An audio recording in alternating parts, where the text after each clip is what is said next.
शुक्लांबरधरं विष्णुं शशिवर्णं चतुर्भुजं प्रसन्नवदनं ध्यायेत् सर्वविघ्नोपशान्तये अगजाननपद्मार्कं गजाननमहर्निशम् अनेकदं तं भक्तानां एकदन्तं उपास्महे वागीशाद्यासोनसः सर्वार्थानामुपक्रमे यन्नत्वा कृतकृत्याश्रुस्तनमामि गजाननं शारदाम्भोजवदना वदनाम्बुजे सर्वदा सर्वदास्माकं सन्निधिं क्रियात् गुरुर्ब्रह्मा गुरुर्विष्णुः गुरुर्देवो महेश्वरः गुरुः साक्षात् परं ब्रह्म तस्मै श्रीगुरवे नमः। ओं नमः पाणिनिकाचार्य पतञ्जलिभ्यः शब्दविद्या सम्प्रदायकर्तृभ्यो వంశఋషుభ్యో మహద్భ్యో మునిభ్యో గురుభ్యః. నిన్న ప్రాతిపదికార్థ సూత్రంలో వచన గ్రహణము అవసరము లేదు అని వచన గ్రహణ ప్రత్యాఖ్యానము అంటారు దాన్ని. అది అనభిహితే అనే సూత్రంలో భాష్యకారులు చెప్పారు. దాన్ని మనకి ఇక్కడ వివరించారు. ఒక 4 పాయింట్లు చెప్పారు. అవి స్థూలంగా ఆ 4 పాయింట్లు ఒక్కసారి చెప్పుకుని ముందుకు వెళదాము. ఏమిటంటే ఏకహ ద్వౌ ఇత్యాదుల్లో ప్రాతిపదికార్థమే ఏకత్వాన్ని చెప్పేస్తోంది కదా, ఇక దాని మీద ప్రథమా విభక్తి ఎందుకు అని ప్రశ్న. దానికి భట్టోజీ దీక్షితులు వారు ఏం చెప్పారంటే, సంఖ్య ఏకత్వం చెప్పబడింది కాబట్టి రావటం లేదు, ప్రథమా విభక్తి రావటం లేదు, అది రావటం కోసము వచన గ్రహణం చేశారు అని భట్టోజీ దీక్షితులు వారు కౌముదిలో చెప్పారు. ఏకౌతో ఇత్యాదౌ సంఖ్యాయాః ఉక్తత్వాత్ అప్రాప్త్యా వచన గ్రహణం.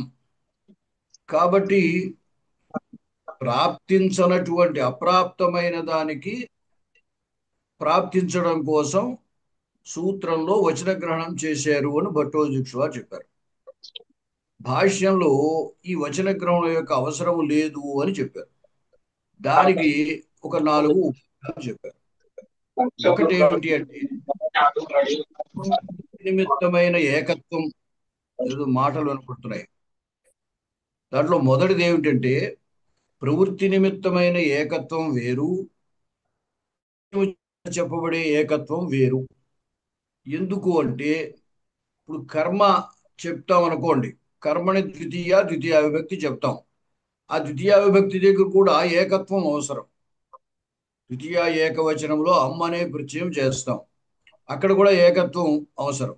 అంచేత కేవలము ప్రవృత్తి నిమిత్తమైన ప్రాతిపదికార్థమైనటువంటి ఏకత్వముతో సరిపోదు, ప్రత్యయార్థమైన ఏకత్వం ఉండాలి. అంచేత లేకపోతే అసలు పదమే అవదు, దానివల్ల అర్థబోధే రాదు. అందుచేత ఇక్కడ ఏమన్నారంటే 2 ఏకత్వాలు ఉంటాయి. ప్రాతిపదికార్థమైన ప్రవృత్తి నిమిత్తమైన ఏకత్వం ఒకటి, 2 ప్రత్యయార్థమైన ఏకత్వం ఒకటి. కాబట్టి ఆ ప్రత్యయార్థ ఏకత్వాన్ని చెప్పడానికి సుప్రత్యయం ప్రథమా విభక్తి ప్రత్యయము చెయ్యాలి. అది తప్పనిసరి. ఇక ఇంకొక ప్రకారం ఏం చెప్పారంటే నకేవల ప్రకృతి ప్రయోక్తవ్యా నాపి ప్రత్యయ అని ఉంది. కాబట్టి తప్పనిసరిగా ప్రత్యయార్థ అయిన ఏకత్వాన్నే అనువాదం చేయడానికైనా ప్రథమా విభక్తి సుప్రత్యయము చేయవలసిన అవసరం ఉంటుంది అని రెండోది. మూడోది ఏమిటి అంటే ఇక్కడ ఏకహ అన్నామంటే ఆ సంఖ్య గుణం. ఈ సంఖ్య గుణము సంఖ్యేయమైన వస్తువుని చెబుతుంది. ఏదో ఒక వస్తువు లేనిదే ఒకటి అని ప్రయోగించడానికి లేదు. అంచేత ఏమిటనమాట, ఎప్పుడూ ఇది సంఖ్యేయములకు విశేషణంగా ఉంటుంది. ఏకహ ద్వౌ అనేటువంటి శబ్దములు అవతల దేన్నైతే మనం లెక్కించి చెబుతున్నామో దానికి విశేషణంగా ఉంటుంది. మీరు ప్రథమా విభక్తి కనుక చెయ్యకపోతే, సు ఏకహ అని కనుక అనకపోతే ఆ సంఖ్యేయానికి ఇది విశేషణత్వం అవడం కానీ ఆ సంఖ్యేయ పదార్థం తెలియబడ్డం కానీ ఉండదు. ఎందుకంటే అది పుంలింగం అయితే ఏకహ అనాలి, స్త్రీలింగం అయితే ఏక అనాలి, నపుంసకలింగం అయితే ఏకత్వం అనాలి, అదే నపుంసకలింగం అయితే ఏకం అనాలి. ఈ విధంగా ఏమవుతుంది, ఆ సంఖ్యేయాన్ని బట్టి మనం ఈ విశేషణం వాడుతున్నాం. అందుచేత ఆ సంఖ్యేయము తెలియబడ్డానికి కూడా ప్రథమా విభక్తి అవసరం అవుతుంది. తర్వాత ఇంకోటి ఏం చెప్పారంటే ఏక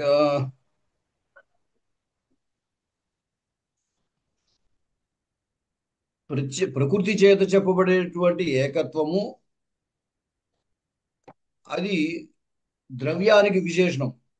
శుద్ధ ద్రవ్య విశేషణం సగుణస్సు ప్రకృత్యర్థో విభక్త్యర్థేన భిద్యతే. ఇక్కడ ప్రాతిపదిక చేత గుణం ప్రధానంగా చెప్పబడుతుంది, ఆ విభక్త్యర్థము చేత ద్రవ్యం ప్రధానంగా చెప్పబడుతుంది.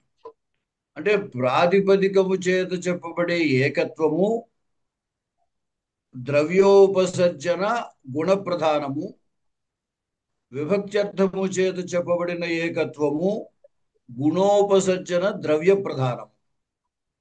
అంటే ఏకత్వం అనే గుణాన్నే ప్రధానంగా చెబుతుంది ప్రాతిపదిక, విభక్తి ప్రత్యయము ద్రవ్యాన్ని ప్రధానంగా చెబుతుంది. అందుచేత ఏమిటంటారు, ఈ రెండు విశేషణ విశేష భావాన్ని కలిగి ఉంటాయి. అంటే ఏమిటి, ప్రాతిపదికార్థమైన ఏకత్వము ప్రత్యయార్థమైన ఏకత్వము విశేషణ విశేష భావాన్ని కలిగి ఉంటాయి. అందుచేత అక్కడ కూడా ప్రథమా విభక్తి లేనిదే మనకి ఈ విశేషణ విశేష భావము తెలియబడదు, ద్రవ్య ప్రాధాన్యం తెలియబడదు అని చెప్పారు. ఈ విధంగా ఏమన్నారంటే మొత్తము ఈ 4 కారణాల చేత ప్రథమా విభక్తి లేకుండా ఉండదు, కాబట్టి ప్రత్యేకంగా వచన గ్రహణం చేయవలసిన అవసరం లేదని వారి ఉద్దేశం. ప్రథమా విభక్తి అనేది తప్పనిసరిగా ప్రయోగింపబడుతుంది, ప్రథమా విభక్తి అనేది వస్తుంది, కాబట్టి దానికోసం ప్రత్యేకించి సుప్రచయం చేయవలసిన అవసరము లేదంటే వచన గ్రహణ సూత్రంలో వచన అనే శబ్దాన్ని ఉంచవలసిన అవసరం లేదు అని వారి యొక్క అభిప్రాయం. అక్కడితోటి మనకి వచన గ్రహణ ప్రత్యాఖ్యానం అనే అంశం అయిపోయింది. తర్వాత ప్రథమా విభక్తికి కారకత్వం ఉందా లేదా అనేది చెబుతున్నారు. అంటే సాధారణంగా కర్మకారకము, కరణకారకము, సంప్రదానము, అపాదానము ఇవన్నీ కారకాలు. కర్తృకరణయో తృతీయ అని అనభిహితే కర్తృ తృతీయ శాతం అక్కడ కర్తృకారకానికి తృతీయ విభక్తి వస్తుంది అని చెప్పారు. అందుచేత ప్రథమా విభక్తికి కారక విభక్తిత్వం ఉంటుందా లేదా అనేటువంటి సందేహాన్ని కొంతమంది వ్యక్తం చేశారు. ఏమిటంటే కొంతమంది ఏమన్నారంటే కేవలము పదత్వ సంపాదనార్థమై సుప్తింగంతం పదం అని అన్నారు కాబట్టి పదత్వం రావాలంటే ప్రథమా విభక్తి చెయ్యాలి, కాబట్టి ఏదో ఒక విభక్తి ఉండాలి. కర్మ అయితే ద్వితీయ వస్తుంది, కరణం అయితే తృతీయ వస్తుంది, అనభిహితమైన కర్త అయితే తృతీయ వస్తుంది. ఇలాగా మిగతా కారకాలన్నిటికీ చెప్పారు. అనభిహితే కర్తరి తృతీయ, అనభిహితే కర్మణి ద్వితీయ అన్నప్పుడు ఏమైంది, అనభిహితమైతే ద్వితీయ, అభిహితమైతే ప్రథమే. అంటే ప్రాతిపదికార్థ మాత్రంలో వచ్చే ప్రథమ కేవల పదత్వ సంపాదనం కోసమే, కాబట్టి ఇది కారక విభక్తి కాదు అని కొందరు అభిప్రాయపడ్డారు. దానికి ఇక్కడ సమాధానం చెబుతున్నారు. ఇదమపి సూత్రం క్రియాయోగే ఏవ ప్రవర్తతే కర్మణి ద్వితీయా ఇత్యాది సాహచర్యాత్ తథైవ ఆకాంక్షితత్వాచ్చ. ఈ సూత్రము కూడా క్రియాయోగంలోనే ప్రవర్తిస్తుంది. మొట్టమొదటే మనకి చెప్పారు, ఎక్కడైనా సరే ఒకవేళ మీరు క్రియాపదం ప్రయోగింపబడకపోయినా అస్థి క్రియ ఉన్నట్టే అని చెప్పారు. అంటే కారకము అన్నామంటే క్రియాజనకత్వం కారకత్వం, కాబట్టి కర్త ఎప్పుడు కూడా క్రియతో సంబంధించి ఉంటాడు, ఎందుకంటే వ్యాపారాశ్రయ కర్త. కాబట్టి ఈ సూత్రం కూడా క్రియాయోగంలోనే ప్రవర్తిస్తోంది కాబట్టి ప్రథమకి కారకత్వం ఉంటుంది అనే అభిప్రాయం. అంతేకాకుండా కాత్యాయనుడు చెప్పినటువంటి తింసమానాధికరణే ప్రథమ అన్నప్పుడు ఏమవుతోంది, అక్కడ తిగంతార్థ సామానాధికరణ యోగ్యత్వం ఉన్నదానికి ప్రథమా విభక్తి వస్తుంది అట. మరి తిగంతంతో సామానాధికరణ్యం ఉంది అంటే ఆ క్రియాపదం ఉన్నట్టే కదా. లేకపోతే క్రియాపద ప్రయోగం లేకపోయినట్టయితే తిగర్థ సామానాధికరణ్యము ఉన్నది అని చెప్పడం కుదరదు కదా. అందుచేత ఇది క్రియాయోగంలోనే వస్తుంది కాబట్టి దీనికి కారక విభక్తిత్వం ఉంటుంది. క్రియాన్వయి కర్త్రాదౌ అభేదాన్వయాచ క్రియాయోగో బోధ్య. అది దీనికి క్రియాయోగం ఎలా ఉంటుంది అంటే వివరిస్తున్నారు. ఏమిటంటే క్రియకి ఆశ్రయుడు కర్త. ఏ ఈ కర్తృవాచకమైన ఏదో బాలహ గచ్చతి అన్నాం అనుకోండి. ఈ బాలహ అనేటువంటి అర్థము అంటే బాలశబ్దం యొక్క అర్థం ఏదైతే ఉందో అది గచ్చతి అనే చోట కర్తృర్థంలో తి అనే ప్రత్యయం చేశాం. వర్తమానే లట్టు, ఆ లట్టు అనేది ఆ కర్తృర్థంలో వచ్చింది. దాని స్థానంలో తింగ్ ప్రత్యయం వచ్చింది. కర్తృ ప్రయోగము అంటున్నాం కదా. అంచేత తింగ్ ప్రత్యయం చేత కర్త చెప్పబడుతున్నాడు. ఆ తింగ్ ప్రత్యయము చేత చెప్పబడే కర్త, బాలశబ్దం చేత చెప్పబడే వ్యక్తి ఇద్దరు కూడా అభిన్నులు. వాళ్ళిద్దరూ ఒకటే, వేరు వేరు కాదు కదా. అంటే క్రియాన్వయి కర్త్రాదౌ అభేదాన్వయాచ క్రియతో అన్వయించినటువంటి కర్త ఏదైతే ఉందో తింగర్థమైన కర్త, దానికి బాలహ అనే శబ్దము యొక్క అర్థం కూడా అభేదంగా అన్వయిస్తోంది కాబట్టి దీనికి క్రియాయోగం ఉంది. ఈ ప్రథమకు కూడా క్రియాయోగం ఉంది కాబట్టి కారకత్వం ఉంటుంది. ఎత్ర క్రియా నశ్రూయతే తత్ర అత్యాహార.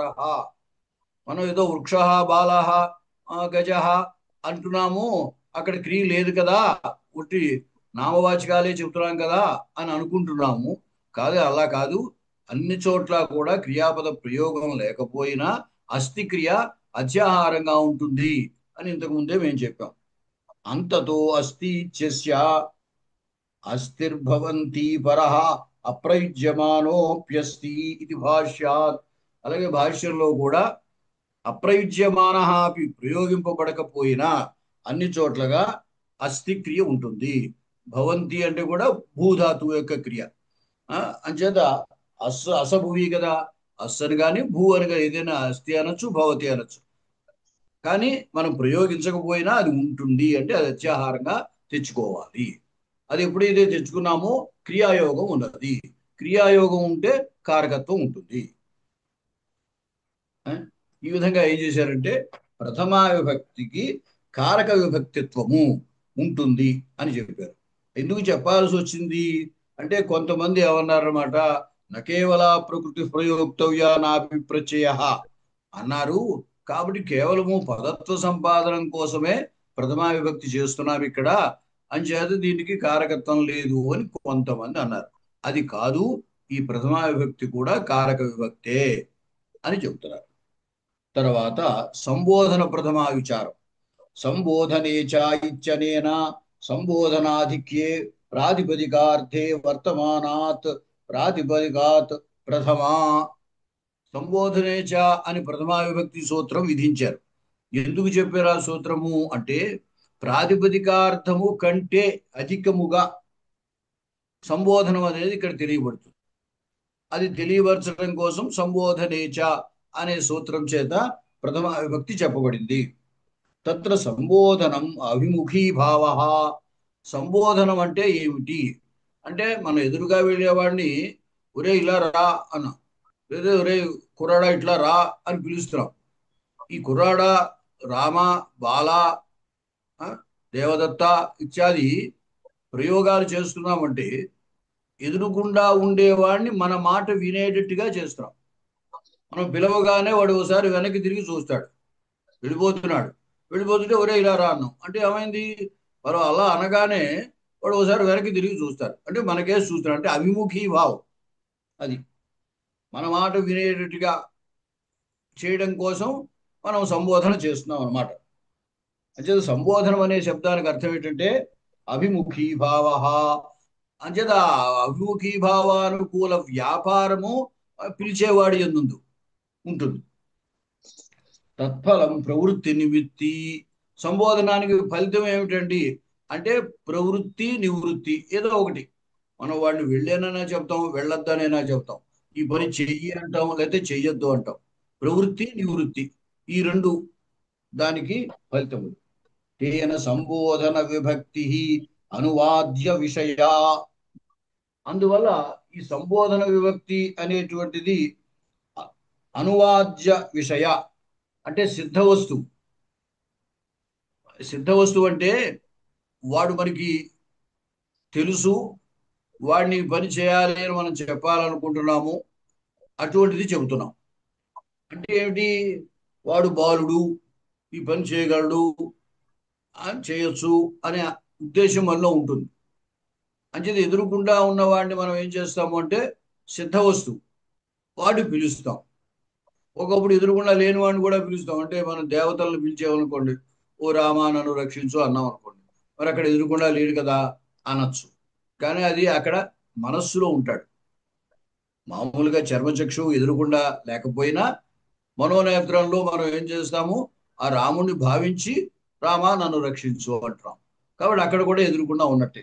అంటే సిద్ధ వస్తు విషయ ఎప్పుడు కూడా సంబోధనం ఎప్పుడు అంటే సిద్ధ వస్తు విషయమైనది.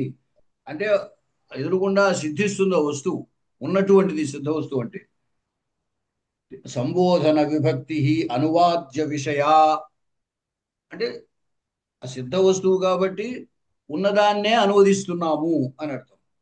సంబోధ్యతావచ్ఛేదక రూపేణ సంబోధ్యస్య సిద్ధిం వినా తత్వా సంభవాత్. అది మనం ఎవరిని సంబోధించాలో తెలియకుండా సంబోధించం కదా. ఎవరిని సంబోధించాలో, మనం ఎవరిని పిలవాలో మన మనస్సులో తెలిసే అతడు పిలుస్తాం. అది తెలియకుండా పిలవం కదా. కాబట్టి సంబోధ్యతావచ్ఛేదకం. ఎవడు ఆ ఎదురుకుండా ఉన్నాడు. ఆ ఎదురుకుండా ఎవరినైతే పిలవాలని అనుకుంటున్నామో అతడు ఏమవుతాడనమాట, సంబోధ్యతావచ్ఛేదకం అవుతాడు. అంటే సంబోధింపబడాలి అనేటువంటి మన విషయం, మన ఆలోచనలో విషయం అవుతాడు, పదార్థం అవుతాడు. అంటే ఎవరిని పిలవాలో అని మన బుర్రలో అనుకునే వాడిని పిలుస్తున్నాం. కాబట్టి ఆ సిద్ధవస్తు ఎవరిని సంబోధించాలో వాడు అక్కడ సిద్ధమైన వాడు. అంటే వీడిని సంబోధించాలి అనే విషయం మన లోపల మనస్సులో అనుకునే సంబోధిస్తున్నాం. అంటే సంబోధ్యుడు సంబోధ్యతావచ్ఛేదక రూపంగా సిద్ధించకుండగా ఆ సంబోధన అసలు చెయ్యం. రామా నన్ను రక్షించు అన్నామంటే మనం రాముడు, మనం పిలవలసిన వాడిలో ఫలానా వాడు పిలవాలి అని అనుకుంటున్న వాడిలో రాముడు ఉన్నాడు.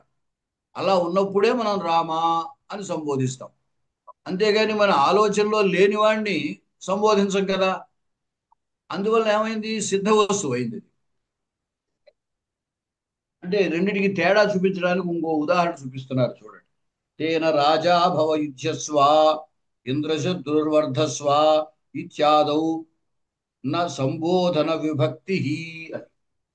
రాజా భవ యుధ్యస్వ, ఇంకా వాడు రాజు అవ్వలేదు, అంటే సిద్ధ వస్తువు కాదు. కాబట్టి నువ్వు రాజు అవ్వు, యుద్ధం చెయ్యి అన్నారు. రాజు కా, తర్వాత యుద్ధం చెయ్యి అని అంటున్నాం ఎవరినో. అంటే యువరాజు ఉన్నాడు, వాడు ఇంకా రాజు అవ్వలేదు, నువ్వు రాజు అయ్యి యుద్ధం చెయ్యి అన్నావు. అయితే రాజత్వేనా సిద్ధ వస్తువు కాదు వాడు, ఇంకా రాజు అవలేదు వాడు. అటువంటిప్పుడు హే రాజన్ అని సంబోధన ఉండదు. వాడు రాజు అయితే హే రాజన్ యుద్ధస్వ అంటావు. రాజు అయితే ఓ రాజా నువ్వు యుద్ధం చెయ్యి అంటావు. ఇంకా రాజు అవ్వలేదు, అప్పుడు ఏమంటున్నాడు ఇక్కడ, రాజు అవ్వు అంటే కా, తర్వాత యుద్ధం చేయి అని చెబుతున్నాడు. రాజాభవ యుద్ధస్వ అనేటువంటి చోట సంబోధన ప్రథమ రాదు. ఎందుకు రాదు, రాజత్వేనా సిద్ధం కాదు వాడు, ఇంకా వాడు రాజు అవ్వలేదు. అలాగే ఇంద్రశత్రుర్వర్ధస్వ, ఇక్కడ కూడా ఇంద్రశత్రు అంటే ఇంద్రుడిని చంపేవానిగా వర్ధస్వ వర్ధిల్లు అని చెబుతున్నాం. ఇంద్రుడిని చంపేవాడుగా వర్ధిల్లు అన్నాడు. అంటే నువ్వు ఇంద్రశత్రువు ఇంకా అవలేదు, ఇంద్రుడిని చంపేవాడు అవలేదు ఇంకా, అలా చంపేవాడు అవమని, ఆ విధంగా వర్ధిల్లమని చెబుతున్నాం. అంటే ఏమిటి, ఇంద్రశత్రుత్వం అనేది సిద్ధ వస్తువు కాదు. పైన ఎలాగైతే రాజాయుజ్యస్వ అన్నప్పుడు రాజత్వం సిద్ధము కాదు, అదేవిధంగా ఇక్కడ ఇంద్రశత్రుత్వం కూడా సిద్ధం కాదు. సిద్ధమైతే అప్పుడు ఇంద్రశత్రు వర్ధస్వ అనొచ్చు, రాజన్ యుద్ధస్వ అనొచ్చు అనమాట. అంచేది ఈ రెండు వాక్యాలకి తేడా.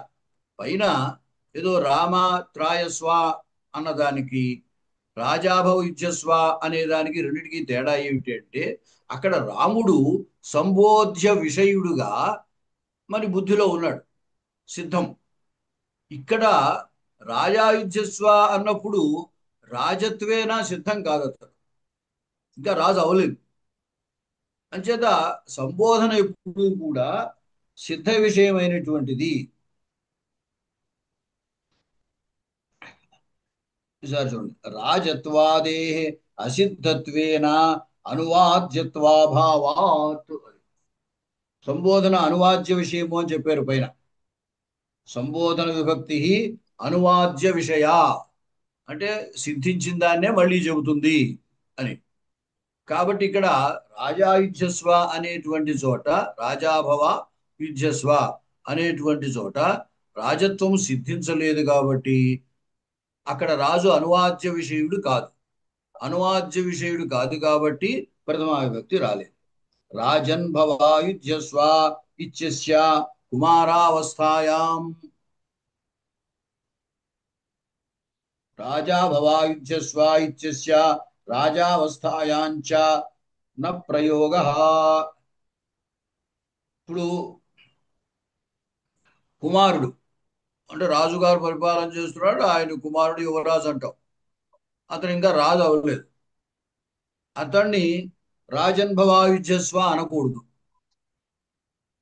కుమారావస్థ ఎందు అతడు ఇంకా రాజు అవనప్పుడు రాజన్ భవాయుధ్యస్వ అనడానికి లేదు.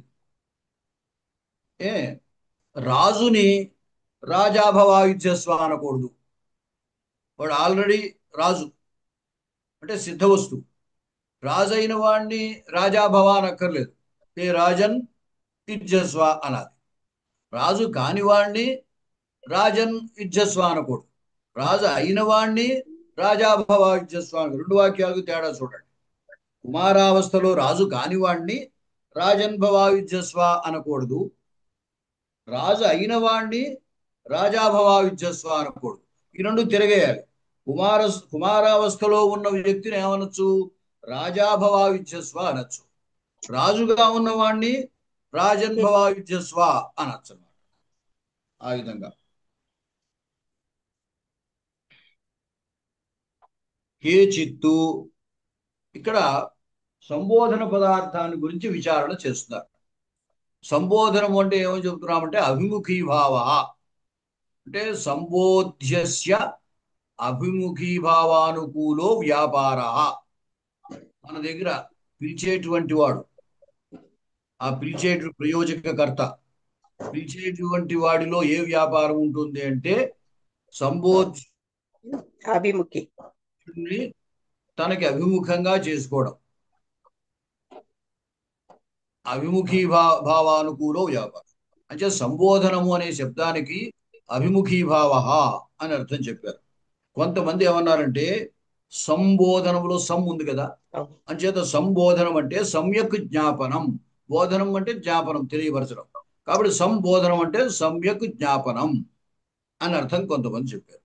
సంబోధ్య జ్ఞాపనార్థమేవ సంబోధన విభక్త్యంత పదఘటిత వాక్య ప్రయోగాత్. ఇప్పుడు సంబోధ్యుడికి తెలియపరచడం కోసమే కదా మనం సంబోధన పదాన్ని ఉపయోగిస్తున్నాం.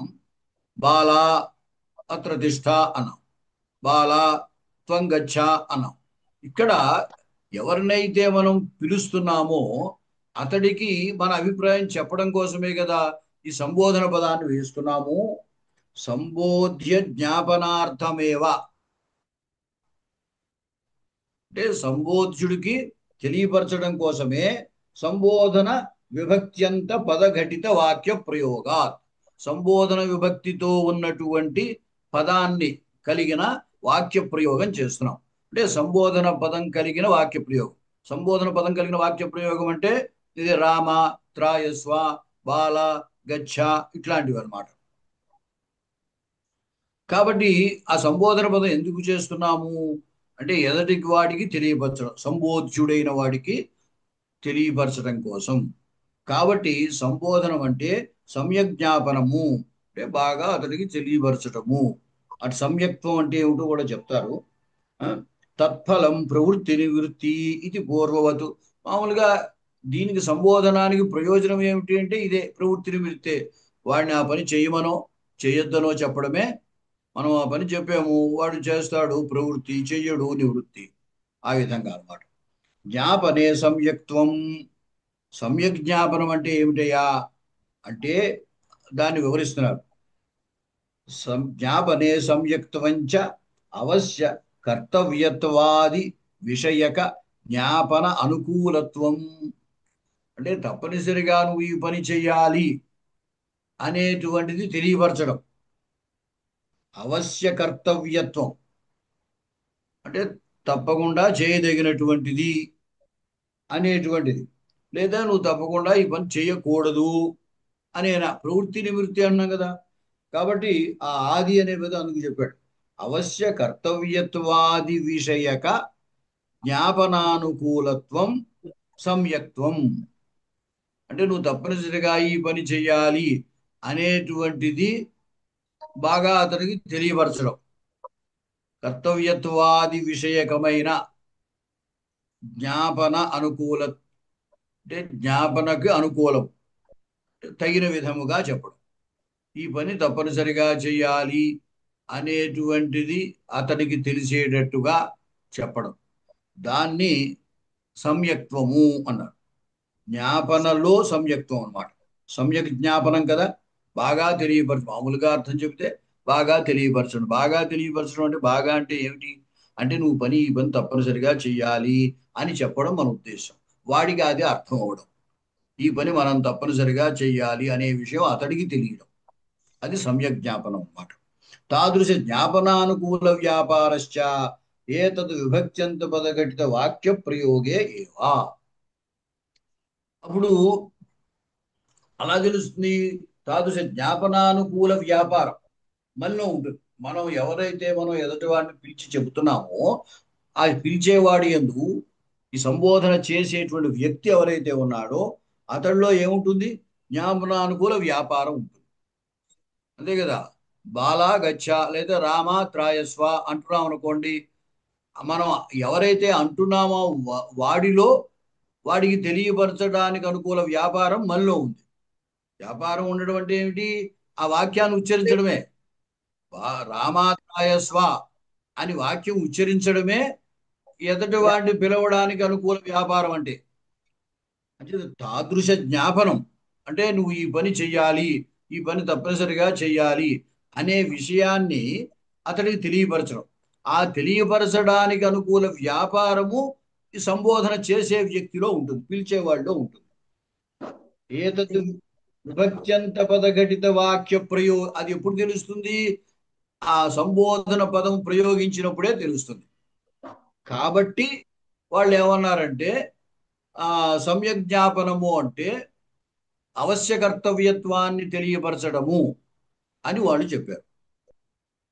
తర్వాత కొంతమంది ఏమన్నారు మళ్ళీ దీంట్లో, ఇదే అసలు పూర్వపక్షము. ఈ పూర్వపక్షంలో కొంతమంది ఇంకో పూర్వపక్షం ఏంటంటే ఎత్తు ప్రయోక్తృ ఇచ్ఛా విషయకత్వం జ్ఞానే సంయక్త్వం ఇది తన్నా. కొంతమంది మళ్ళీ ఈ సమ్యక్ జ్ఞాపనము అనే దానికి అర్థం ఏం చెప్పారంటే ప్రయోక్తృ ఇచ్ఛా విషయకత్వం జ్ఞానే సంయక్త్వం. అంటే ప్రయోక్తృ ఇచ్ఛా విషయకత్వం అంటే ఆ సంబోధన వాక్యం ఎవరైతే ప్రయోగిస్తున్నాడో ఆ ప్రయోగించేవాడి యొక్క ఇచ్ఛ. ఇచ్ఛ ఏమిటి, మనం ఫలానా వాడిని సంబోధించాలి, ఫలానా వాడికి ఈ పని చేయాలి, పని చెయ్యాలని చెప్పాలి అనుకుంటున్నాడు. ఆ ఫలానా వాడికి చెప్పాలి అని మనం లోపల అనుకుంటున్నామే ఇచ్ఛ, ఆ ఇచ్ఛలో విషయమైన వాడు వ్యక్తి. అంటే మనం రాముణ్ణి రక్షించమని అడగాలి అనుకున్నాం. అనుకున్నప్పుడు ఏమవుతుంది? రక్షించమని అడగాలి అనేటువంటి కోరిక ఏదైతే ఉందో ఇచ్ఛ, ఆ ఇచ్ఛలో విషయమైన వాడు రాముడు. అందువల్ల ఏమన్నారంటే ఈ సంయక్తం అనేది ఆ జ్ఞానములో విషయం చెప్పి ప్రయోక్తృ ఇచ్ఛా విషయకత్వం సంయక్తము అని కొంతమంది చెప్పారు. అలా చెప్పకూడదు. తన్న ప్రయోక్తృచ్ఛా విషయకత్వము సంయక్తం అనే మాట తప్పు అంటున్నాడు. తన్నా తస్య వాక్య ప్రయోగ అనుమేయత్వేన విభక్తివోచ్యతావచ్ఛేదక కోటౌ నివేశే మానాభావాత్. ఇప్పుడు ప్రథమా విభక్తి సంబోధనలో వస్తుంది అన్నారు. విచారం అంతా ఎక్కడ చేస్తున్నారు? సంబోధన అంటే విచారణ చేస్తున్నారు. ప్రథమా విభక్తి అర్థం సంబోధనం. ఇక్కడ సంబోధన ప్రథమా విభక్తిలో అర్థం, ప్రథమా విభక్తికి సంబోధన అర్థం. సంబోధన గురించి విచారణ చేస్తారు. అంటే ఏమైనట్టు ఇది? ప్రథమా విభక్తి యొక్క అర్థమైనట్టు. ప్రథమా విభక్తికి ప్రయోక్తి ఇచ్ఛా విషయత్వం అనేది ప్రథమా విభక్తి యొక్క అర్థముగా కొంతమంది భావించారు. కానీ అది తప్పు అని అంటున్నాడు. ఎందుకంటే వాక్య ప్రయోగం వల్లనే అది మనకి తెలిసిపోతుంది. ప్రత్యేకించి ప్రథమా విభక్తి అర్థముగా చెప్పాల్సిన పని లేదు. ఎందుకంటే మనం ఫలానా వాడిని పిలవాలి అని అనుకోకుండా పిలవం కదా. బాలా ఆగచ్చ, ఓ బాలుడా ఇలా రా అని పిలుస్తున్నాం. ముందు మన లోపల బాలుడిని పిలవాలి అని అనుకోకుండా బాలుడా రా అనంకం. కాబట్టి ఏమవుతుంది? అది వాక్యార్థం వల్లే ఊహింపబడుతోంది. నువ్వు ఎవరిని పిలవాలనుకుంటున్నావో వాణ్ణి సంబోధన చేసి పిలుస్తావు. కాబట్టి ప్రత్యేకించి ఇది ప్రథమార్థము అని చెప్పవలసిన అవసరం లేదు. ఎందుకంటే అటువంటి వాక్య ప్రయోగం వల్లే నువ్వు వాణ్ణి పిలవాలనుకున్నావు అనే సంగతి తెలుస్తుంది. అది ఇక్కడ రాస్తున్నారు.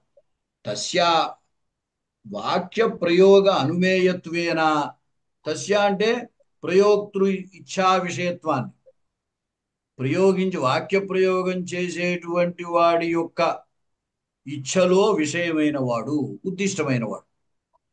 మనం రాముణ్ణి పిలవాలి అని అనుకున్నప్పుడే రామా అని అంటాం. అంటే ఏమిటి? మనం ముందు పిలవాలి అని అనుకోవడం అని ఇచ్చ ఏదైతే ఉందో ఆ ఇచ్చలో రాముడు విషయం అవుతాడు. రాముడిని పిలవాలి అని అనుకుంటాం. విషయం అవడం అంటే అది ఉద్దిష్టుడు. మన కోరిక చేత ఉద్దిష్టుడు ఎవడు అంటే రాముడు. రాముడిని పిలవాలి అనుకున్నాం. అది లేందే అసలు రామా అని సంబోధన చెయ్యం. బాలుణ్ణి పిలవాలి అని మనసులో అనుకోందే బాలా అని సంబోధన చెయ్యం. కాబట్టి ఈ వాక్య ప్రయోగం వల్లే వాడిని పిలవాలనే కోరిక మనస్సులో ఉంది అనే సంగతి తెలిసిపోతుంది. అంటే ప్రత్యేకించి విభక్తి ప్రత్యయము ఆ అర్థాన్ని చెబుతుంది అని అనాల్సిన అవసరం లేదు అని చెబుతున్నారు. తస్య వాక్య ప్రయోగ అనుమేయత్వేన విభక్తి బోధ్యతావచ్ఛేదక కోటౌ. అది విభక్తి బోధ్యతావచ్ఛేదక కోటౌ అంటే విభక్తి అర్థముగా చెప్పాల్సిన అవసరం లేదు. నివేశే మానాభావాత్ ప్రమాణం లేదు అలా చెప్పడానికి. అంతేకాకుండా ఒక్కొక్క చోట మనం అసలు సంబోధన పదం వెయ్యం. ఎదురుకుండా ఉన్నాడు.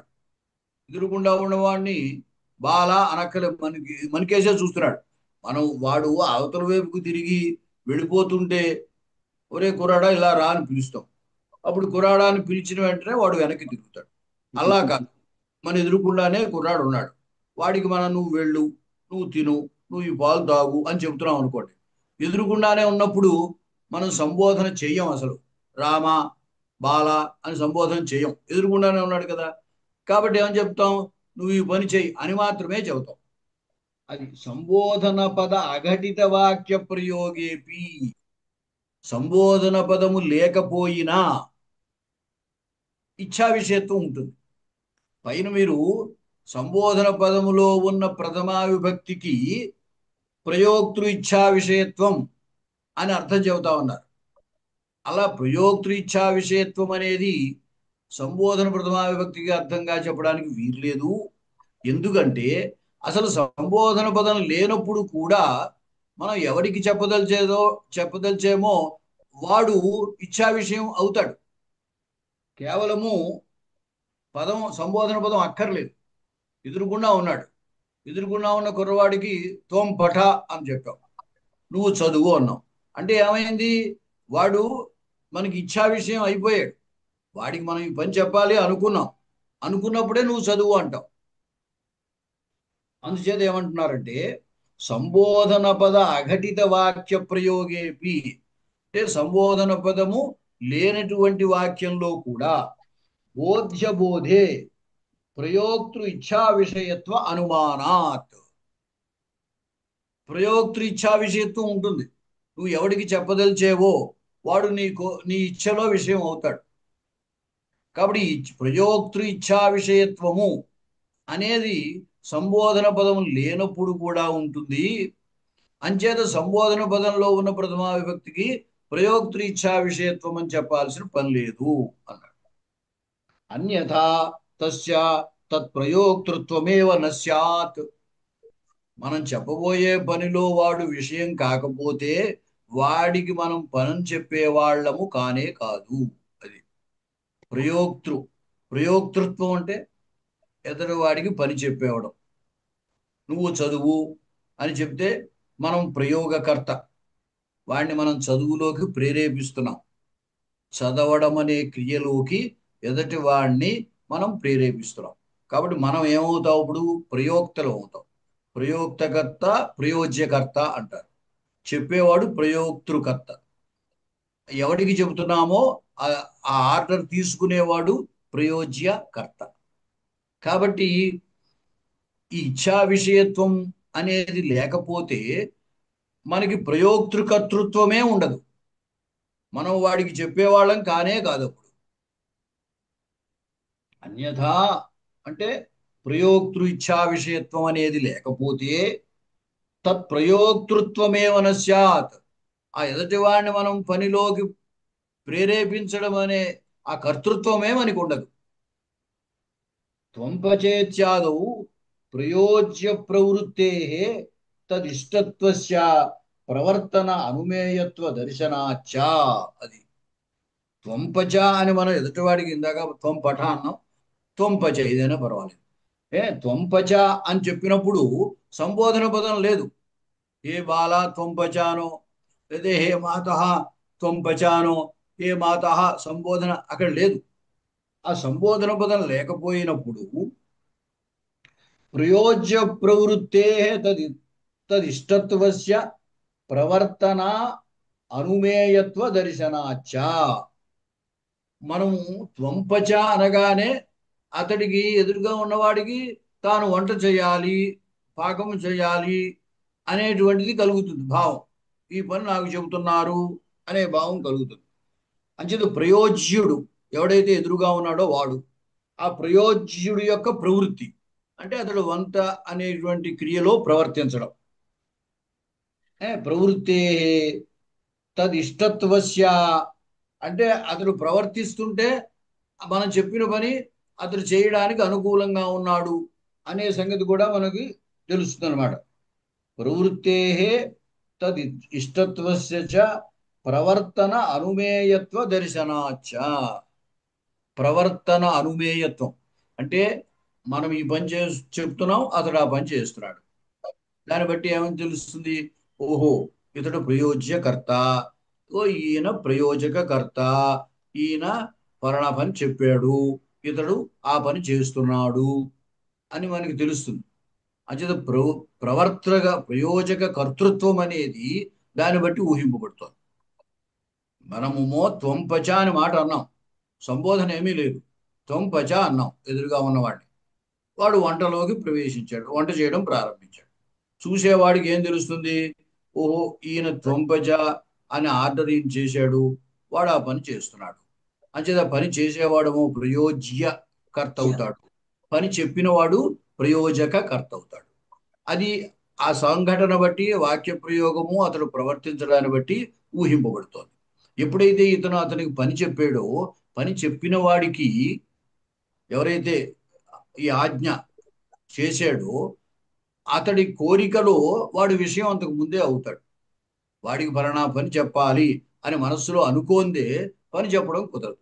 కాబట్టి ప్రయోక్తృ ఇచ్ఛా విషయత్వం అనేటువంటిది సంబోధన పదం లేకపోయినా ఉంది కాబట్టి ఈ ప్రయోక్తృ ఇచ్ఛా విషయత్వం అనే దాన్ని సంబోధన పదాన్ని దగ్గర ఉన్న ఆ విభక్తి ప్రత్యయానికి అర్థంలో దీన్ని చేర్చవలసిన అవసరం లేదు అని చెప్పారు. అలాగే ఇప్పుడు చేతన వస్తువుల దగ్గర అయితే మనం పని చెప్తాము, వాళ్ళు ప్రవర్తిస్తున్నారు, తెలుస్తుంది. ఏ? అచేతనం దగ్గర ఒక్కొక్క సందర్భంలో అచేతనాన్ని కూడా చెప్తుంటారు పనులు. ఇప్పుడు మేఘ సందేశం ఇత్యాది కావ్యాల్లో చూసినట్టయితే ఆ యక్షుడు మేఘానికి నువ్వు ఇలా వెళ్ళు అలా వెళ్ళు ఈ పని చేయి ఆ పని చేయి చెబుతూ ఉంటాడు. కానీ ఆ మేఘం అచేతనం. ఇతను పని చెప్పి ఈ చెప్పిన పని అతను అర్థం చేసుకోగలడా? అతను ఏమైనా ప్రవర్తిస్తాడా? మరి అటువంటి చోట ఎట్లాగా అని చెప్తున్నాడు. అచేతనేతు చేతనత్వారూపేణ గౌణ ప్రయోగ. అది అది లాక్షణిక ప్రయోగం, గౌణ ప్రయోగం అన్నారు. ఎందుకంటే వస్తుతః ఇతడు పని చెబితే ఆ పనిలో అతడు ప్రవర్తించడం అనేది కుదరదు. ఎందుకంటే అచేతనం కాబట్టి. అంచేది అక్కడ అచేతనమునందు చేతనత్వారోపం చేసి మనం మాట్లాడుతున్నాం. అచేతనమైన మేఘమునందు చేతనత్వాన్ని ఆరోపించి ఆ యక్షుడు ఆ మేఘంతో మాట్లాడుతున్నాడు. నువ్వు ఇక్కడికి వెళ్ళు అక్కడికి వెళ్ళు, అక్కడ కాసేపు విశ్రాంతి తీసుకో, ఇదంతా చెప్తాడు అక్కడ. అదంతా ఎలా సాధ్యమవుతోంది? అచేతనమునందు చేతనత్వాన్ని ఆరోపించి చెబుతున్నాడు కాబట్టి సాధ్యమవుతుంది. అది గౌణ ప్రయోగము, ముఖ్య ప్రయోగం కాదు. అది సంబోధనంచ అభిముఖీకృత్య అజ్ఞాతార్థ జ్ఞానానుకూల వ్యాపార అనుకూల వ్యాపార. అది సంబోధనం అంటే ఏమిటో ఇప్పుడు పెద్ద నిష్కర్షగా ఒక నిర్వచనం చెబుతున్నారు.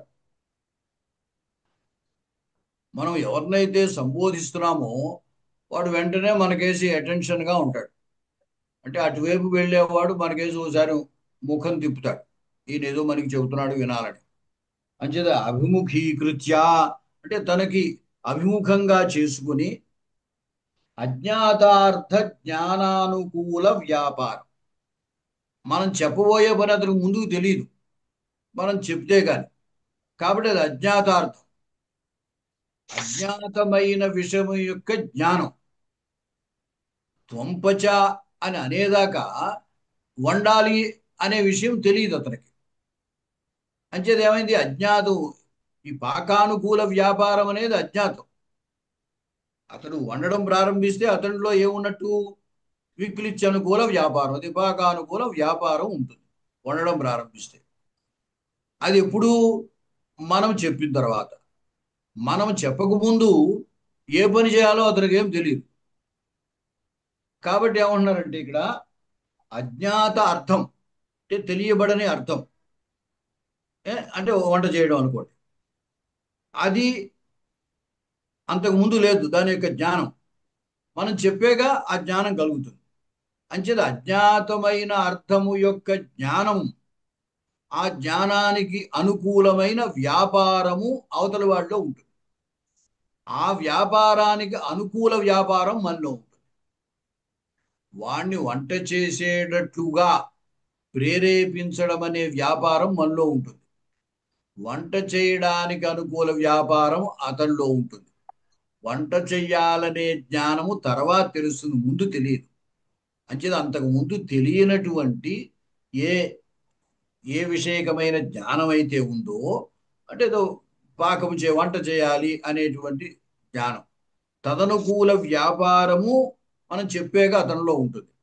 అతడిలో అటువంటి వ్యాపారం కలిగేటట్టుగా చేసే పని మనలో ఉంటుంది. అంటే అర్థమైందా? ఎదుటివాడు ఎదుటివాడిని మనం వంట చెయ్యి అంటున్నాం. నువ్వు వంట చెయ్యి త్వం పచ అనే మాట అనేదాకా ఏం చేయాలి అనేది వాడికి తెలియదు.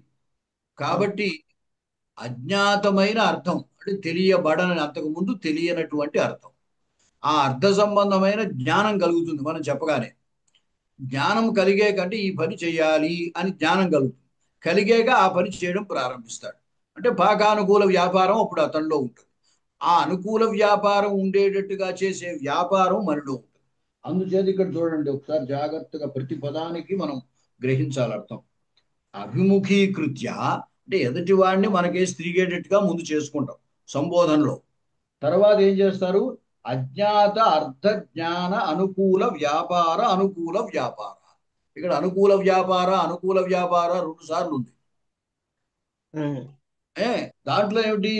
అంతకు ముందు అతడికి తెలియనటువంటి విషయము తెలుస్తుంది మనం చెప్పాక ఆ విషయం తెలిసాక తదనుకూల వ్యాపారం అతడిలో ఉంటుంది. అతడికి ఆ తదనుకూల వ్యాపారం అతడిలో కలిగేటట్టు చేసే వ్యాపారం పని మనలో ఉంటుంది. ఆ వ్యాపారం అంటే ఏం లేదు, మనం త్వంపచ అని ఉచ్చరించడం అంతే. త్వంపచ అనేటువంటి వాక్య ఉచ్చారణే తదనుకూల వ్యాపారం అంటే. ఈ వాక్య ఉచ్చారణ అయ్యాక అతడిలో ఏమవుతుందన్నమాట? ఓ నేను వంట చేయాలి అనే జ్ఞానం కలుగుతుంది. కలిగిన వెంటనే తదనుకూల వ్యాపారం అతడిలో ఏర్పడుతుంది అన్నమాట. అంచేత విక్లిత్యనుకూల వ్యాపారానికి అనుకూలమైన వ్యాపారం మనలో ఉంటుంది.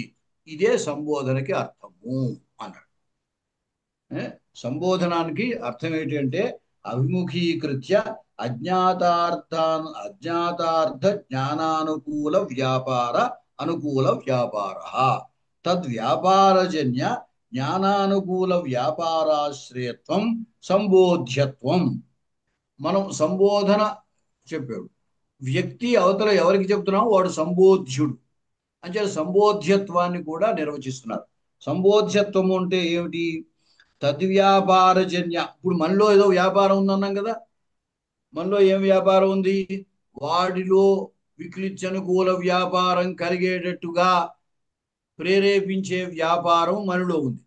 కాబట్టి ప్రయోక్త అయినటువంటి వాడు ఎవడైతే ఉన్నాడో అతనిలో ఉన్న వ్యాపారం, ఆ వ్యాపారజన్య వ్యాపారం వల్ల పుట్టినటువంటి జ్ఞానం ఏదైతే ఉందో, ఇంతకుముందు అజ్ఞాతార్థ జ్ఞానం అన్నా కదా, ఆ అజ్ఞాతార్థం తెలిసిపోతుంది. ఇప్పుడు మనం పని చెప్పాక త్వంపచ అన్న తర్వాత నేను వంట చేయాలి అనే జ్ఞానం అతనికి కలుగుతుంది. అంచేత మనలో ఉన్న వ్యాపారం ఏమిటి అంటే త్వంపచ అని వాక్యాన్ని ఉచ్చరించడం ప్రయోక్తకర్త యొక్క వ్యాపారం. అది ఉచ్చరించిన వెంటనే ఆ ఎదుటివాడికి ఏమవుతుంది? మనం ఉచ్చరించిన వాక్యం వల్ల అతడిలో ఒక జ్ఞానం కలుగుతుంది, అంటే వంట చేయాలి అనే జ్ఞానం కలుగుతుంది. ఆ జ్ఞానానికి అనుకూల వ్యాపారం అంటే వంట చేయడానికి అనుకూల వ్యాపారం ఏదో వికృత్యనుకూల వ్యాపారం. ఆ వ్యాపారానికి ఆశ్రయుడు ఉన్న వ్యక్తి సంబోధ్యుడు అనమాట. అంటే సంబోధ్యత్వము అంటే ఏంటంటే తద్వ్యాపార అనే దగ్గర తత్ అంటే ప్రయోక్తృ వ్యాపార అంటే బాగుంటుంది అర్థం తెలుసుకోవడానికి. ప్రయోక్తృ వ్యాపారజన్య అనుకూల వ్యాపారజన్య జ్ఞానానుకూల వ్యాపారాశ్రయత్వం సంబోధ్యత్వం. ఆ విధంగా ప్రయోక్తృ వ్యాపారము అంటే ఆయన చేసే శబ్ద ప్రయోగం త్వంపచ అనేటువంటి శబ్ద ప్రయోగం అనమాట. అంటే దాన్ని కూడా కావస్తే మనం వివరించవచ్చు. ప్రయోజకుడు కర్త కదా, ఆ ప్రయోజక నిష్ట శబ్ద ప్రయోగ రూప వ్యాపారం. ప్రయోజకుల్లో ఉండేటువంటిది శబ్ద ప్రయోగం త్వంపచ అనే ప్రయోగం, అదే వ్యాపారం.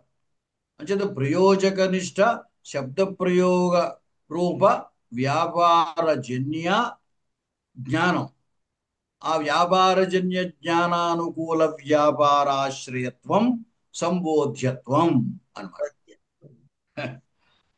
ఇంతకీ తెలిసిందే మనకి. కొంచెం ఆ లక్షణ పరిభాష అంటారు. ఆ లక్షణం చెప్పేటప్పుడు ఎట్లా చెప్పాలి అనే దాని వివరణ అక్కడ చెప్పారు. మనకి తెలిసిందే ఏమిటంటే మనం త్వంపచ అంటాము, అన్న తర్వాత వాడికి వంట చేయాలనే జ్ఞానం కలుగుతుంది. ఆ జ్ఞానం కలిగాక ఏం చేస్తాడు? ఆ వంట చేయడానికి తగిన వ్యాపార పని అంతా చేస్తాడు. ఆ పనికి ఆశ్రయుడు ఎదురుకుండా ఉన్న వ్యక్తి.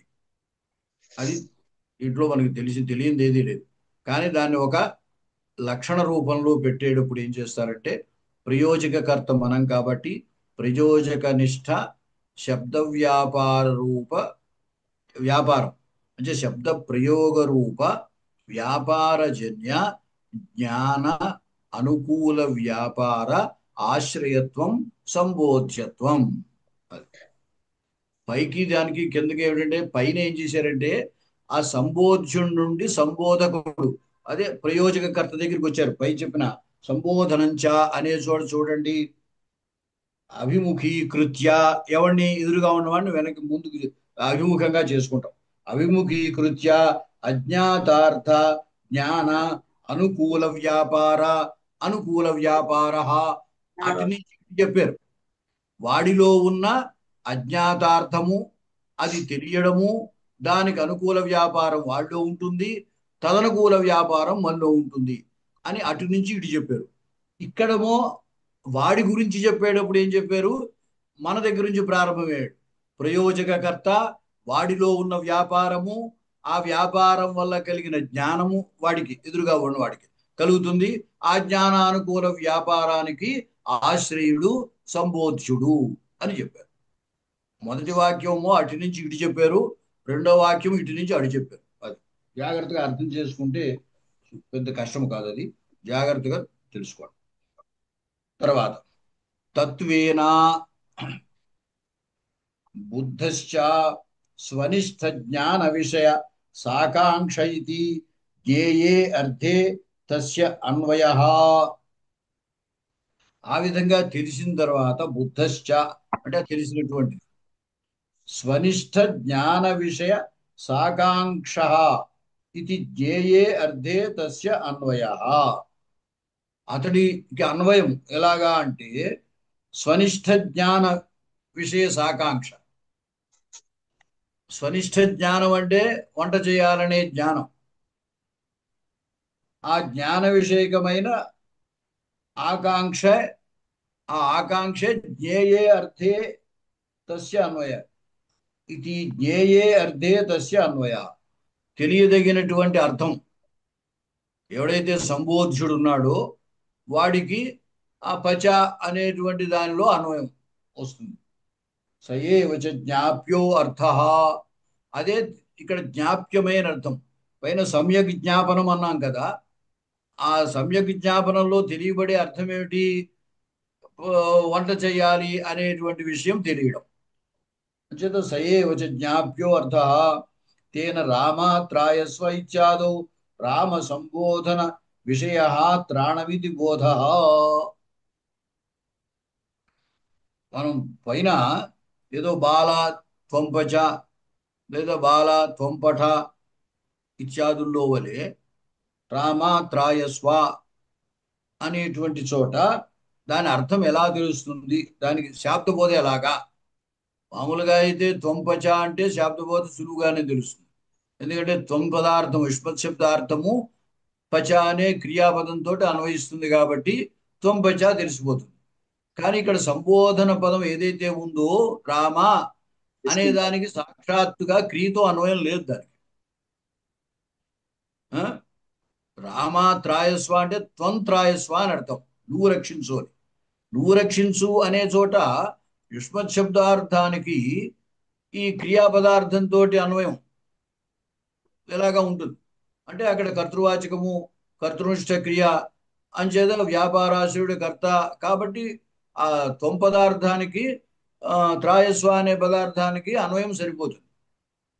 కానీ సంబోధన ఉన్న రామ అనే పదానికి అన్వయం క్రియతో సాక్షాత్తుగా క్రియతో అన్వయం లేదు. మరి ఎలాగా, అందుకోసం ఈ విషయం చెప్తున్నారు.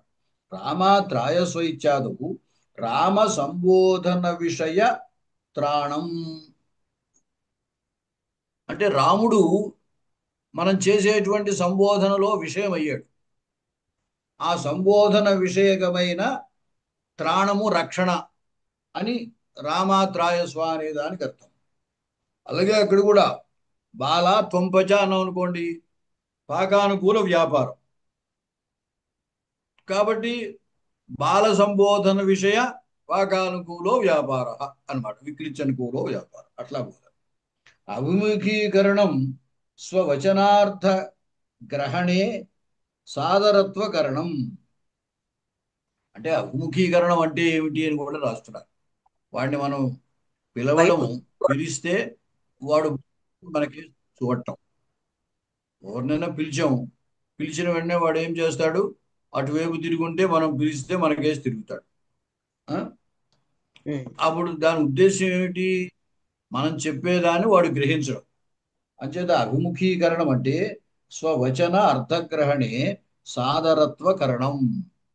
తనం చెప్పబోయేటువంటి వచనం ఏదైతే మాట ఏదైతే ఉందో దానిలో ఆదరణని కలిగించడము. మనం ఎవరినైనా సంబోధిస్తే ఉద్దేశం ఏమిటి? అయ్యా కాస్త నా మాట వినండి అని అర్థం. అంతే కదా? ఎదురుగా అవును. ఉన్నవాడిని పిలిస్తే పిలిస్తే అర్థం ఏంటంటే మనం చెప్పేటువంటి మాట పట్ల ఆదరం కలిగడం అంటే వినాల వాడు. వాడు అడి తిరిగి ఉంటే మనం చెప్పేవాడు విన్నాడో లేదో తెలియదు కదా. ఉమ్, అందుచేత మొదట సంబోధన పదం వాడతాం. సంబోధన పదం వాడగానే వాడు ఇటుకేసి తిరుగుతాడు. అంచేత దీని యొక్క అభిప్రాయం ఏమిటి? నేను చెప్పే మాట పట్ల ఎదుటి వాడికి ఆదరం కలగాలి, అంటే నా మాట వాడు వినాలి అనే ఉద్దేశంతో సంబోధన పదాన్ని వాడతాం. అదే ఇక్కడ రాస్తున్నారు. అభిముఖీకరణం అంటే స్వవచన అర్థగ్రహణే, అంటే తను సాదర చెప్పేటువంటి మాటలో ఉన్న అర్థాన్ని గ్రహించుట. సాదరత్వకరణం. సాదరత్వకరణం అంటే అతడు ఆదరంగా ఉండేటట్టుగా చేయటం. అంటే మనం చెప్పే మాట వాడు వినేటట్టు చేయటం అన్నమాట. తద్వ్యంజకంచ ముఖ పరావృత్యాది. వాడికి ఆదరం ఉందో లేదో వాడు ముఖం తిప్పడాన్ని బట్టే మనకి తెలుస్తుంది. మనం పిలిస్తే వాడు యువతలకి తిరిగితే మనం చెప్పిన మాట వాడు వినాలి అనుకుంటున్నాడు. అసలు ప్రవృత్తి. ఇటుకేసి తిరగలేదనుకోండి, వాడికి మనం చెప్పే మాట వినాలని లేదనమాట. కాబట్టి వాడు ఇటు తిరగడం. అంచేత ఎంజకం అంటే వాడికి మన మాట పట్ల వినాలనే కోరిక ఉందా లేదా, ఆదరం ఉందా లేదా అనేది వాడు చేసే చేష్టను బట్టి తెలుసు.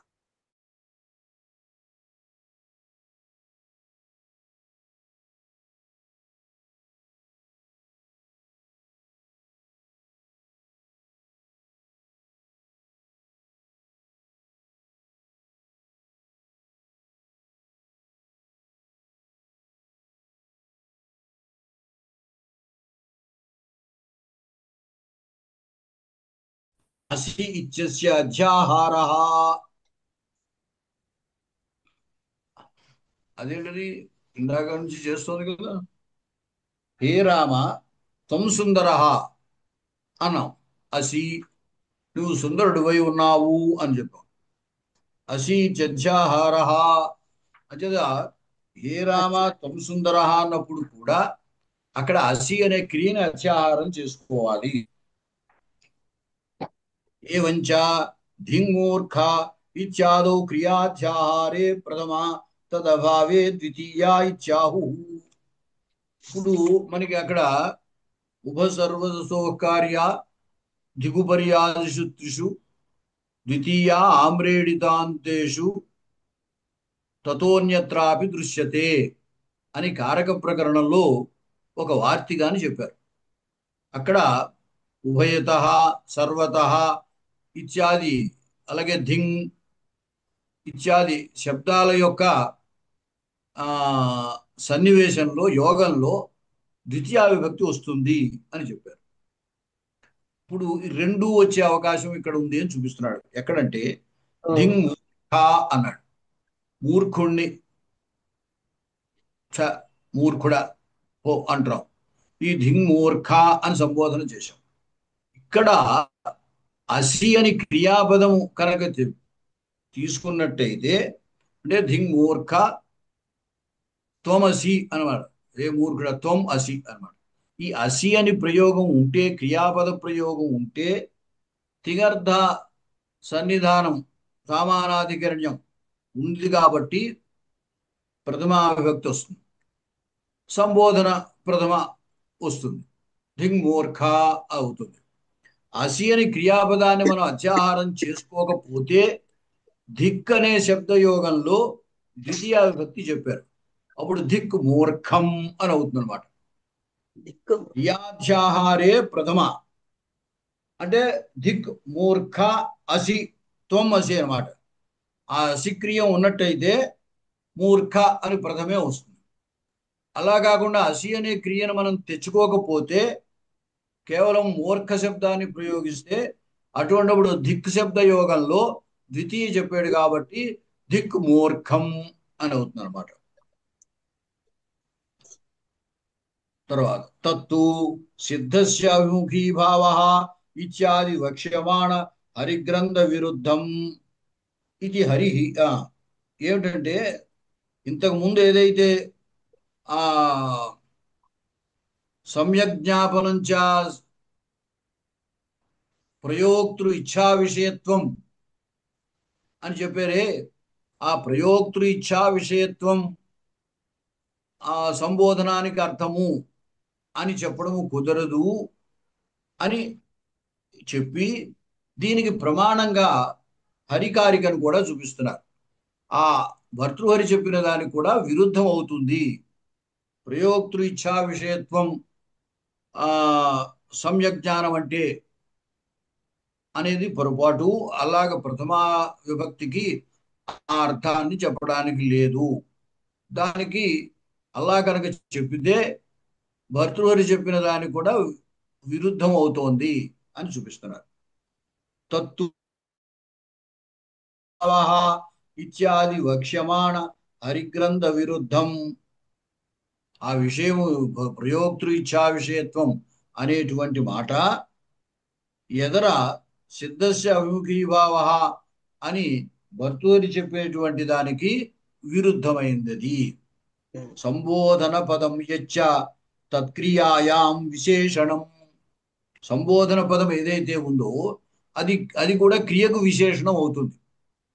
ఎందుకంటే మరి తిగర్థ సామానాధికరణ్య యోగ్యత్వే ప్రథమాని కదా. ప్రథమ రావాలి అంటే ఆ తిగర్థంతో యోగ్యత్వం ఉండాలి.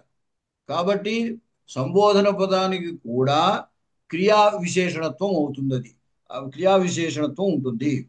సంబోధన పదం యచ్చ తత్ క్రియాయాం విశేషణం. వ్రజాని దేవదత్తేతి నిఘాతో అత్ర తథా సతీ. దానికి ప్రయోజనం చెబుతున్నారు. ఏమిటంటే వ్రజాని దేవదత్త అని అన్నాడు అనుకోండి. వ్రజాని వ్రజాని అంటే నేను వెళుదునుగాక, ఓ దేవదత్తుడా నేను వెళుతున్నాను అని చెప్పాడు. ఇక్కడ ఈ క్రియాపదము కనుక దేవదత్తుడు దేవదత్త ఏదో శృణు అన్నాడు. దేవదత్త త్వం శృణు, నేను వెళుతున్నాను నువ్వు విను, అయితే నేను వెళుతున్నాను నువ్వు తెలుసుకో అన్నాడు.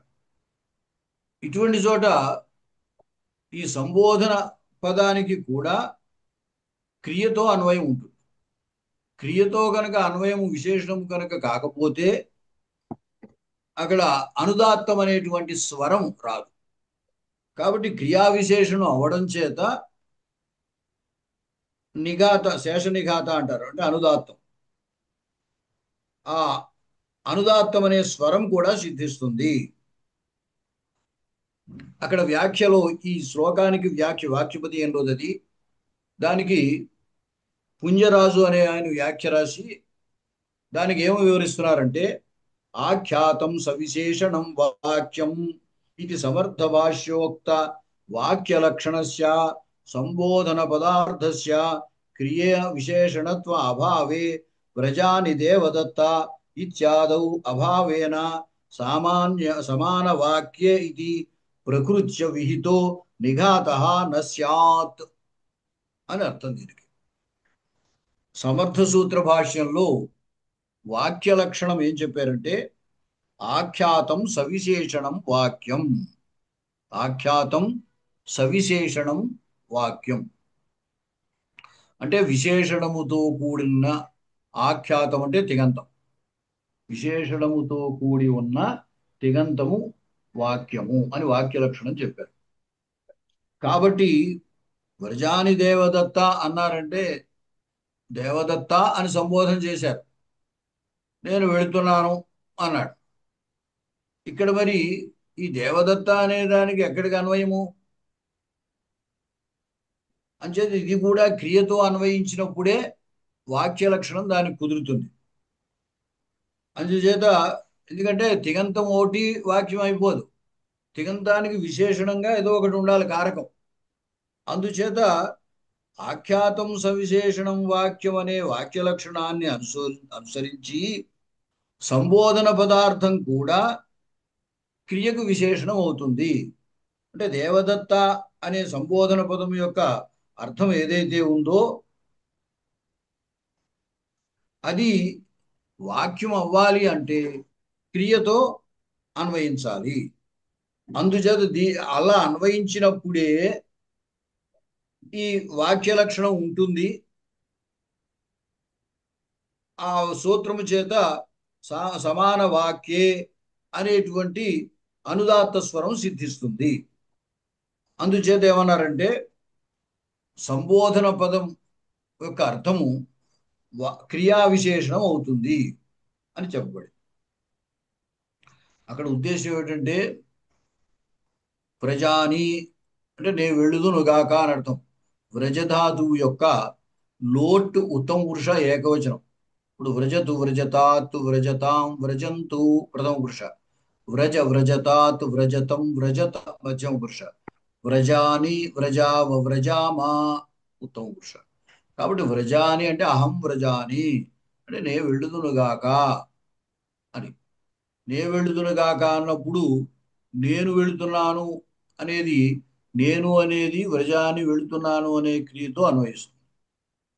సంబోధనమో దేవదత్తుణ్ణి సంబోధిస్తున్నాడు. మరి దేవదత్తుణ్ణి సంబోధిస్తుంటే దేవదత్తుడు ఏ క్రియతో అనిస్తాడు అంటే అక్కడ అధ్యాహారంగా ఏదో జానీహి దేవదత్త త్వంజా నువ్వు తెలుసుకో, నేను వెళుతున్నాను, నువ్వు తెలుసుకో అని అర్థం అనమాట.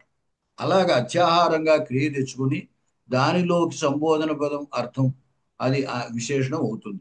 అలా విశేషణం అయినప్పుడే ఇది వాక్యం అవుతుంది. ఆ వాక్యం అయినప్పుడే సమాన వాక్యే నిఘాత యుష్మదేశ అనేటువంటి దాంట్లో దానికి అనుదాత్త స్వరం చెప్పబడింది.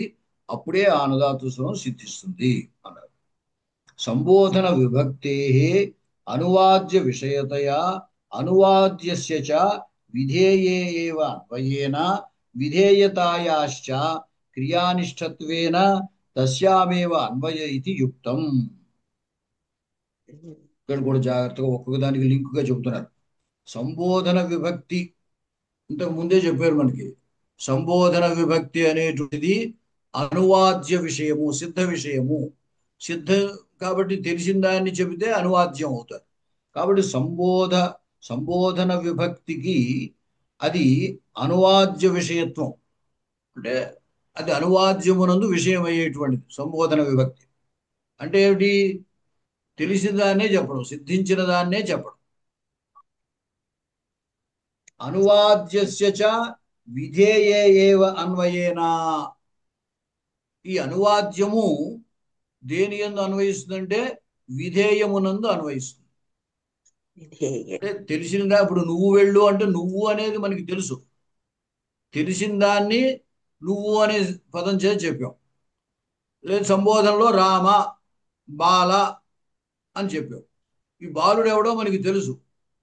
తెలుసు కాబట్టి ఇక్కడ సంబోధన ప్రథమ అనువాద విషయము అని చెప్పారు. వాడికి మనం ఏదో పని చెబుతున్నాం. ఏదో పని అంటే తొంపచ అంటున్నాం. కాబట్టి అది విధేయం. వాడిని వండడము, నువ్వు వంట చెయ్యి అని చెబుతున్నాం. ఈ వంట చెయ్యి అని చెప్పడం విధేయం అనమాట. అంటే వాడికి మనం వండడం అనే క్రియని అప్పగిస్తున్నాం అనమాట, విధిస్తున్నాం ఈ పని నువ్వు చెయ్యని. దాంట్లో విషయం ఆ వ్యక్తి అవుతాడు. ఎవరిని పిలిచి మనం వంట చేయంటున్నామో వాడు విధేయంలో విషయం అవుతాడు. అదే ఇక్కడ చెప్తున్నారు. అనువాద్యస్య చ విధేయే అన్వయేనా. అనువాద్యుడైన ఎదురుగుండా ఉన్న వ్యక్తి విధేయమునందు అన్వయిస్తాడు. తర్వాత అన్వయేన విధేయతాయాశ్చ క్రియానిష్టత్వేనా. అది ఈ విధేయత ఎక్కడుంది అంటే క్రియలో ఉంటుంది. పచ అంటే నువ్వు చెయ్యి అని కదా. పచ అనేది లోటు మధ్యమ పురుష ఏకవచనం. కాబట్టి పచ అంటే త్వం పచ, నువ్వు వండు అన్న. విధేయం అంటే విధించడం, ఈ పని చెయ్యి అని చెప్పడం. ఈ పని చెయ్యి అని చెప్పడం ఎక్కడ ఉంటుంది? ఆ క్రియాపదంలో ఉంటుంది. క్రియ కదా. అంటే విధేయతాయాశ్చ క్రియానిష్టత్వేన. తస్యామేవ అన్వయ ఇది యుక్తం. కాబట్టి ఈ సంబోధ్యుడైన వ్యక్తి సంబోధన పదార్థం అంటే రామ అంటే రామ శబ్దార్థం, లేదా బాల అంటే బాల శబ్దార్థం, అది క్రియతోటే అన్వయిస్తుంది. అలా అన్వయించడమే న్యాయం. ఎందువల్ల మనకి ఎవరికి పని చెబుతున్నామో ఆ కర్త ఆ చెప్పిన పనిలో అన్వయిస్తాడు. కాబట్టి హే బాల త్వం పచ అంటే ఈ పచధాత్వర్థము అనుష్ఠింపదగిన వాడు ఎవడు, బాల విక్లిత్యనుకూలం ఎవడు చేయాలి? ఆ బాలుడు చేయాలి. కాబట్టి ఈ బాల శబ్దము సంబోధన పదము యొక్క అర్థం ఏదైతే ఉందో అది పచితాత్వర్థంలో అన్వయిస్తుంది అని చెప్తున్నారు. ఉమ్. అంటే మనం డైరెక్ట్ గా అలా అన్వయిస్తుందా లేదా అనేది తెలియదు. అందుకోసం ఇక్కడ ఇంత వివరణ ఆయన ఇవ్వాల్సి వచ్చింది. సంబోధన విభక్తే అనువాద్య విషయతయా. సంబోధన విభక్తి ఎప్పుడూ కూడా సిద్ధించిన దాని విషయంలో ప్రవర్తిస్తుంది కాబట్టి అనువాద్యం అంటే అంతకు ముందు చెప్పింది తెలిసిన దాన్నే చెప్పడం. అనువాద్యస్య చ విధేయే ఏవాన్వయేనా. ఈ అనువాద్యుడైన వాడు ఎవడైతే ఉన్నో వాడు విధేయంలోనే అన్వయిస్తాడు కాబట్టి ఇక్కడ విధేయం అనేది క్రియాపదం చేత తెలియబడుతుంది కాబట్టి విధేయే అన్వయేన విధేయతాయాశ్చ క్రియానిష్టత్వేన. విధేయత అనేటువంటిది క్రియలో ఉండడం చేత తస్యామేవ అంటే క్రియ యందే అన్వయ అంటే అనువాద్యుడైన వాడికి ఆ క్రియ యందే అన్వయము ఇది యుక్తం. ఏతచ్చ అని సూత్రం ఉంది.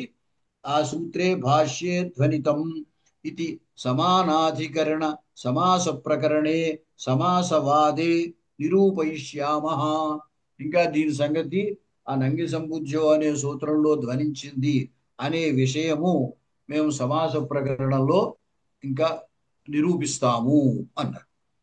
తదుక్తం హరిణ సిద్ధస్య అభిముఖీభావ మాత్రం సంబోధనం విదుహు. అది సంబోధనానికి అర్థమైన దాన్ని సిద్ధం అంటే ప్రయోక్తు ఇచ్ఛా ఎవడైతే ప్రయోగిస్తున్నాడో వాక్యం అతడి ఇచ్ఛలో విషయం అవడం అదే సిద్ధం. అంటే సిద్ధస్య విముఖీభావ మాత్రం సంబోధనం విదుహు.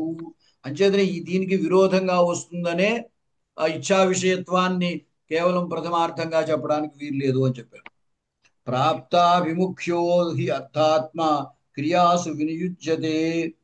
ప్రాప్తాభిముఖ్య హి అర్థాత్మ క్రియాసు వినియుజ్యతే. ఎందుకంటే వాడు ఎదటివాడు మనకి అభిముఖంగా అయినప్పుడే మనం చెప్పే పని వాడికి ఎక్కుతుంది. మనం వాడిని పనిలో నియోగించడం కుదురుతుంది. వాడు వెనక్కే తిరగకపోతే వాడికి పని చెబుతాం మనం. చెప్పలేదు. అంచేత అభిముఖం అవ్వాలి. మనం పిలిస్తే వాడు ఆ బుర్ర ఇటు తిప్పాలి, ముఖం తిప్పినప్పుడు మన మాట వినడానికి వాడు రెడీగా ఉన్నాడు అని తెలుస్తుంది. అప్పుడు వాడికి మనం పని చెబుతాం. కాబట్టి ప్రాప్తాభిముఖ్యం అలా అభిముఖంగా ఉన్నవాడికే మనం ఏదైనా క్రియలో నియోగించడం అనేది కుదురుతుంది. సంబోధనన్న వాక్యార్థ ఇది వృద్ధేభ్య ఆగమ. సంబోధనం అనేటువంటిది వాక్యార్థము కాదు. సంబోధనం అనేది అక్కడ ప్రథమార్థము. ఇది ఏవంచ కేచిన్ మతోక్త సంబోధన పదార్థ ఫలభూత అభిముఖీభూవ ఏవ సంబోధన పదార్థ నతు సర్వ. అంచేత కొంతమంది ఏం చెప్పారంటే ఇంతకుముందు సమ్యక్ జ్ఞాపనం, ఆ సమ్యక్ జ్ఞాపనం అనేటువంటి దాన్ని తీసుకుని ఆ సమ్యక్త్వము అంటే ప్రయోక్తృ ఇచ్ఛా విషయత్వము అని చెప్పారే, అదంతా సంబోధన పదార్థం అంటే సంబోధన ప్రథమా విభక్తి యొక్క అర్థం కాదు. కేవలము అభిముఖీభావము అనేదే సంబోధన పదార్థము అని చెబుతున్నారు. మతోక్త సంబోధన పదార్థ ఫలభూత అభిముఖీభావ ఏవ సంబోధన పదార్థ నతు సర్వ. అది అంతా అంతా అంటే అదే ఇంతకు ముందు చెప్పిన ఇచ్ఛా విషయత్వం, ప్రయోక్తృ ఇచ్ఛా విషయత్వం కూడి ఉన్నటువంటి అభిముఖీభావము అని అంతా దాని అర్థంగా చెప్పక్కర్లేదు. కేవలము అభిముఖీభావమే సంబోధన పదార్థము అని అర్థం.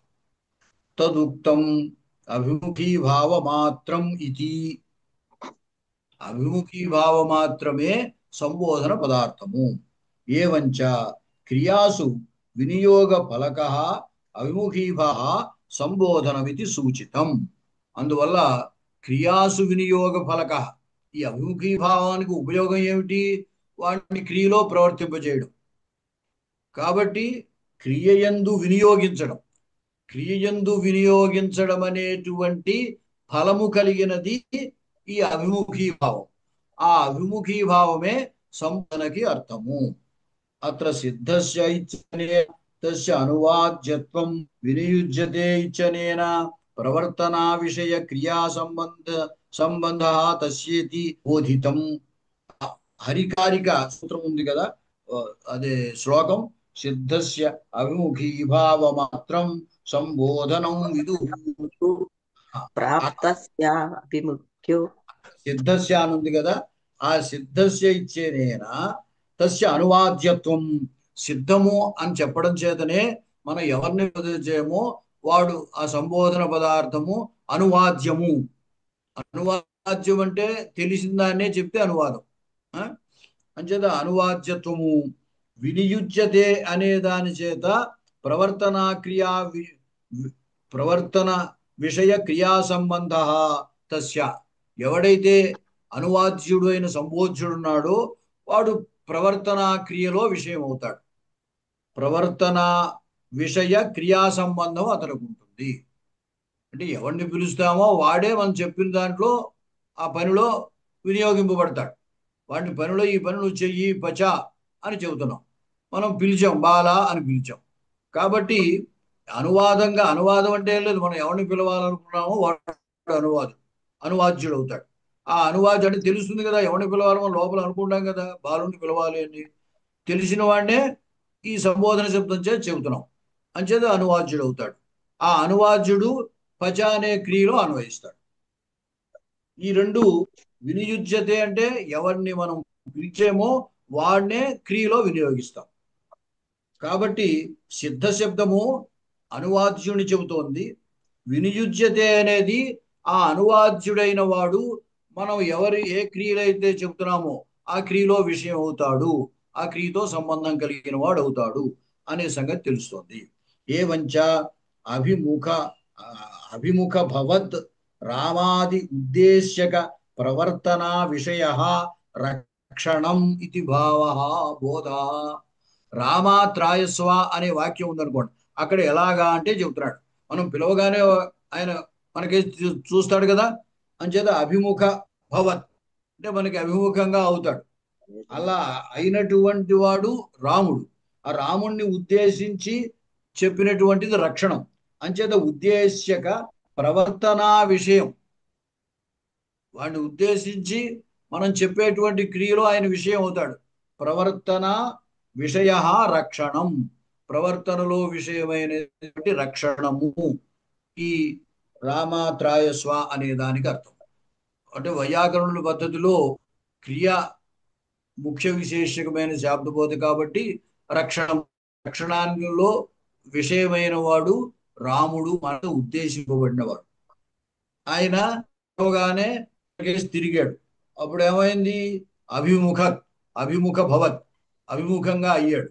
అలా అభిముఖంగా అవుతున్నటువంటి రాముడు అతడిని ఉద్దేశించి చెప్పబడినటువంటి క్రియ, ఆ క్రియలో ప్రవర్తించడం, ఆ ప్రవర్తనలో విషయమైన వాడు అనమాట. అంచేత ఉద్దేశ్యక ప్రవర్తనా విషయ రక్షణం అంటే అతడు ప్రవర్తించాడు అంటే మనకి రక్షించడం కదా. అంచేత రాముడు ప్రవర్తనలో విషయమైనది రక్షణము అనే క్రియ అని బోధ. ఏతన్మూలకమేవా ఇంకా కొంచెం ఉంది, చెప్పండి మహోదయ. వింటారా కాసేపు? వింటా మహోదయ. అంటే వింటే ఇవాళ సంబోధన చేసేద్దామని.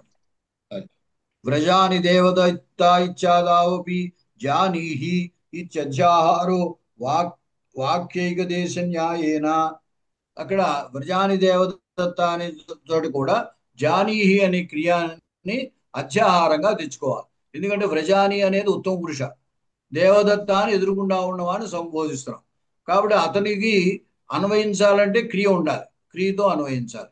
కాబట్టి నేను వెళ్తున్నాను, ఆ విషయం నువ్వు తెలుసుకో అని అర్థం. కాబట్టి జానీహి అనేది అత్యాహారం తెచ్చుకోవాలి. తత్ర వ్రజనస్య కర్మత్వాత్ దేవదత్తస్య ఉద్దేశ్యత్వాత్ ఉభయో సమాన వాక్యస్తత్వం.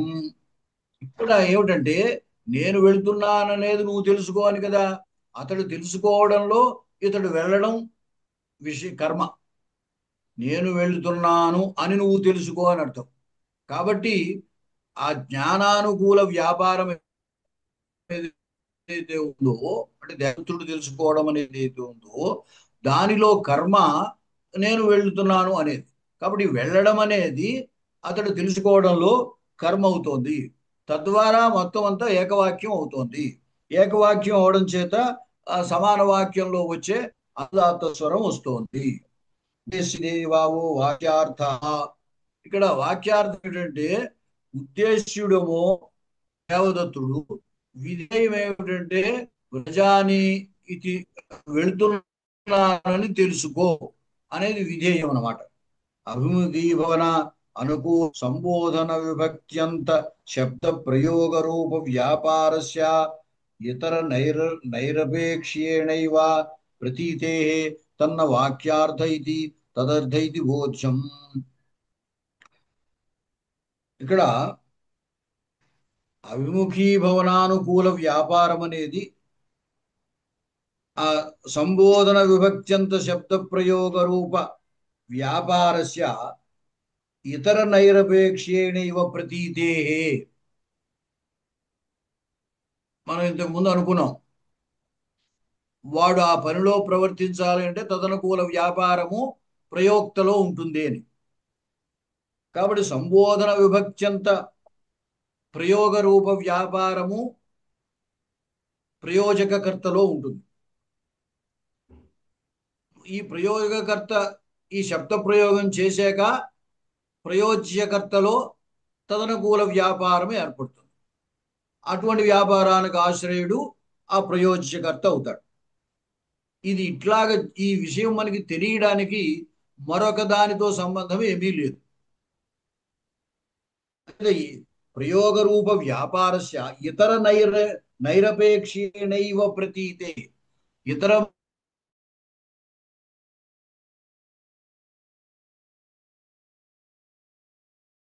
అన్న వాక్య ఇది తదర్థ ఇది బోధ్యం. అది వాక్యార్థము అని అనుకోకూడదు. అంటే ఇది సంబోధన అవిముఖీ భావానుకూల వ్యాపారము ఇదంతా ఆ వాక్య ప్రయోగం వల్లే మనకి తెలుస్తోంది. కాబట్టి దాని వాక్యంగా భావించవలసిన అవసరం లేదు. అంటే సంబోధన పదం వల్లే తెలుస్తుంది, ఆ సంబోధన ప్రథమా విభక్తి ప్రయోగించడం వల్లే మనకి తెలుస్తుంది. అంటే ఈ అవిముఖీ భావం అనేది వాక్యార్థంగా స్వీకరించకూడదు. తత్ర వాక్యేక దేశ న్యాయే ప్రజాని దేవదత్త ఇత్యనేనైవ జానీహి చేతత్ ఘటిత వాక్య ఇది ఏకతింగ్ వాక్యమిది వాక్యలక్షణమపి తత్ర అస్త్యేవేతి నిఘాత సిద్ధి. ప్రజాని దేవదత్త అనేది జానీ దాంట్లో అన్వయిస్తుంది. జానీహి లేకపోతే దేవదత్త శబ్దానికి అన్వయం ఉండదు. ఎందుకంటే అక్కడ ప్రథమ రావాలంటే తింగర్థ సామానాధికరణ్యం ఉండాలి. అంటే అస్థిక్రియ ఏదో ఒకటి మనం అధ్యాహారం చేసుకోవాలి. ఇక్కడ అధ్యాహారం ఏమిటి? జానీహి అని అధ్యాహారం చేశాం. ఆ అధ్యాహృతమైనటువంటి జానీహి అనే క్రియలోకి ఈ అస్మత్కర్తృక వ్రజనం అనేది కర్మత్వేన అన్వయిస్తుంది అనమాట. నేను వెళుతున్నాను అని నువ్వు అర్థం. కాబట్టి ఇదంతా ఏమవుతుంది? ప్రధాన క్రియమో జానీహి అవుతుంది, తత్కర్తమో దేవదత్త అవుతాడు. జ్ఞానం అనేటువంటి దానిలో అస్మత్కర్తృగా గమనం అవుతుంది అనమాట, వ్రజనం. కాబట్టి మొత్తం అంతా కలిపి ఒకే వాక్యం అవుతుంది. సమాన వాక్యం అవడం చేత అనుదాత్తం సిద్ధిస్తుంది. ఏ తన్మూలకమేవ సంబోధనస్య కర్తృకారకత్వ వ్యాపారో ఉత్థాన. అందుకే కర్తృకారకము సంబోధన కూడా కర్తృకారకమే. ఎందుకంటే క్రియతో అన్వయిస్తోంది కాబట్టి. జానీహి అనే క్రియతో ఈ ఇంతకుముందే చెప్పి క్రియా విశేషణం అని చెప్పి, కాబట్టి ఆ సంబోధ్యుడైన వాడికి ఈ వ్యాపారంతో అన్వయిస్తాడు కాబట్టి కారకత్వం వచ్చింది అని ప్రాచీనుల యొక్క వ్యవహారము ఇందువల్లే జరిగింది. తస్యైవ త్వం పదార్థత్వేన వినియోజ్య క్రియాకర్తృత్వాత్.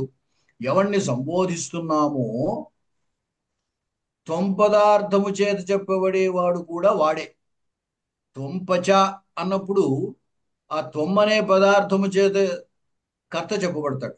ఆ కర్తే పచ అనేటువంటి క్రియ చేత కూడా చెప్పబడతాడు. ఆ ఇద్దరికి అభేదంగా అన్వయం. అంటే విక్లిచనుకూల వ్యాపారాశ్రయుడు త్వం పదార్థం అవుతాడు. ఆ త్వం పదార్థమే మనం సంబోధించేటువంటి బాల అనే దానికి కూడా అర్థం కాబట్టి అనమాట. తస్యైవ ఎవరిని మనం సంబోధిస్తున్నామో వాడికే తంప త్వం పదార్థత్వేన వినియోజ్య క్రియాకర్తృత్వాత్. త్వం పదార్థముగా మనం ఏదైతే క్రియాకర్తృత్వాన్ని చెబుతున్నామో, అంటే విక్లిచనుకూల వ్యాపారాశ్రయుడుగా ఎవరిని చెబుతున్నామో వాడే ఈ సంబోధ్యుడు కూడా. బాల అనే సంబోధ్యుడుగా ఎవరిని చెబుతున్నామో వాడే విక్లిచనుకూల వ్యాపారాశ్రయుడు అవుతున్నాడు. అంచేత కర్తృత్వాత్తు అతనికి కారకత్వం, ప్రథమా విభక్తి సంబోధన ప్రథమ కూడా కారక విభక్తిత్వం ఉంటుంది అని భావం. అతయేవ తింగ్ సమానాధికరణే ప్రథమా ఇది వార్తికవతే ప్రథమా సిద్ధి సంబోధనే. అక్కడ వార్తీకారుడు తింగ్ సమానాధికరణే ప్రథమా చెప్పారు. ఈ సూత్రం ఏమి అక్కర్లేకుండా ప్రథమా విభక్తికి తింగ్ సమానాధికరణే ప్రథమా అని చెప్పేస్తే సరిపోతుంది అన్నారు. ఆ పక్షంలో కూడా తింగర్థము చేత ఏ కర్త చెప్పబడుతున్నాడో దానితో సమానాధికరణ్యం కలిగినటువంటి దానికి ప్రథమా విభక్తి వస్తుంది. అంటే సంబోధన కూడా ఇక్కడ తింగర్థంతో సమానాధికరణ్యం ఉండడం చేత సంబోధన ప్రథమ కూడా ఇక్కడ వస్తుంది. ఆయన పక్షంలో కూడా సరిపోతుంది. తన్యాసేహి ప్రాతిపదికార్థ ఇది సూత్రవధు అస్యాపి అకరణమేవా. ఆ న్యాసము తింగ్ సమానాధికరణే ప్రథమ అనే వార్తిక పక్షంలో ఈ ప్రాతిపదికార్థ సూత్రము అక్కర్లేదు, సంబోధనేచ అనే సూత్రం కూడా అక్కర్లేదు. రెండు సూత్రాలు అవసరం లేదు. ఆ ఒక్క న్యాసం తింగ్ సమానాధికరణే ప్రథమ అని ఉన్నట్టయితే. కాబట్టి ఏమవుతోంది, ఆయన పక్షంలో కూడా తింగర్థము ఏ కర్తని చెబుతోందో ఆ కర్తే ఇక్కడ సంబోధ్యుడు కూడా అవుతున్నాడు కాబట్టి ఇతడికి తింగ్ సమానాధికరణ యోగ్యత్వం ఉంది. తింగర్థ సమానాధికరణ యోగ్యత్వం ఎవరికి ఉంటే వాళ్ళకి ప్రథమ వస్తుంది. కాబట్టి ఆయన పక్షంలో కూడా సంబోధనే ప్రథమ ఇక్కడ సిద్ధిస్తుంది. అతయేవ సంబోధనే చ ఇది సూత్రం కర్మాది విశిష్టే ప్రథమ అభావే జ్ఞాపకం ఆశ్రిత్య ప్రాతిపదికార్థ సూత్రే మాత్రగ్రహణం ప్రత్యాఖ్యాతం. అందువల్లే సంబోధనేచ అనేటువంటి సూత్రము కర్మాది విశిష్టే ప్రథమ అభావే. ఇప్పుడు కర్మత్వం ఉన్నప్పుడు ద్వితీయ వస్తుంది, ప్రథమ రాదు. అంచేత కర్మాది విశిష్టంలో ప్రథమ అభావే జ్ఞాపకం ఆశ్రిత్య సంబోధనేచ అనే సూత్రాన్ని ఏం చెప్పారంటే కర్మాది విశిష్టంలో ప్రథమ రాదు అనేదాన్ని జ్ఞాపకముగా గ్రహించి ప్రాతిపదికార్థ సూత్రంలో మాత్రగ్రహణాన్ని ప్రత్యాఖ్యానం చేశారు. అంటే పైన ప్రాతిపదికార్థ లింగ వచన మాత్రే పరిమాణ వచన మాత్రే ప్రథమ అని మాత్రగ్రహణం చేశారు. అసలు ఆ మాత్రగ్రహణం యొక్క అవసరమే లేదు అని చెప్పారు. తేన హి సంబోధన విషయే అపి ప్రాతిపదికార్థ ఇత్యనేన సిద్ధి సూచిత ఇది తత్ఖండన వార్తికేనైవ తత్ర సిద్ధి ఉచిత ఇది బోధ్యం. అంటే సంబోధనలో కూడా ప్రాతిపదికార్థ మాత్రంలో ప్రథమ అని సరిపోతుందన్నారు. ఎందుకంటే తింగ్ సమానాధికరణే ప్రథమ అనేసారు కదా. తింగ్ సమానాధికరణే ప్రథమ అనేస్తే ఇంకక్కడ అసలు ఆ ప్రాతిపదికార్థ సూత్రంలో మాతృపదం కూడా అవసరమేమీ లేదు. సంబోధన విషయంలో కూడా ప్రాతిపదికార్థ సూత్రం చేతనే ప్రథమా సిద్ధించేస్తుంది. అప్పుడు ప్రథమా సిద్ధిస్తుంది. ఈ తింగ్ సమానాధికరణే ప్రథమ అని పెట్టినట్టయితే అసలు ప్రాతిపదికార్థ సూత్రమే అక్కర్లేదు. వార్తికనయే సూత్ర సత్వేపి సంబోధనాధిక్యే తింగ్ సమానాధికరణే అర్థే వర్తమానాత్ ప్రథమ ఇత్యేవ తదర్థోచిత్యాచ. వార్తికనయే సూత్ర సత్వేపి, ఈ తింగ్ సమానాధికరణే ప్రథమ అనేటువంటి చోట ఆయన ప్రాతిపదికార్థ సూత్రం వద్దన్నారు, సంబోధనేచ అనే వద్దన లేదా సూత్రాన్ని. ఎందుకు వద్దన్నారంటే అక్కడ సంబోధన అనేది అధికంగా తెలియబడుతుంది.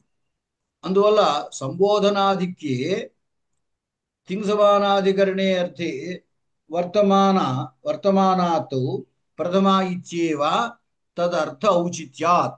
సంబోధనేచ అనే సూత్రానికి అప్పుడు అర్థం ఏమిటంటే తింగ్ సమానాధికరణే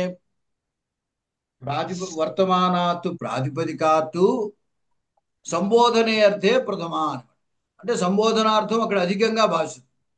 సంబోధనాధిక్యే ప్రథమ అని అర్థం.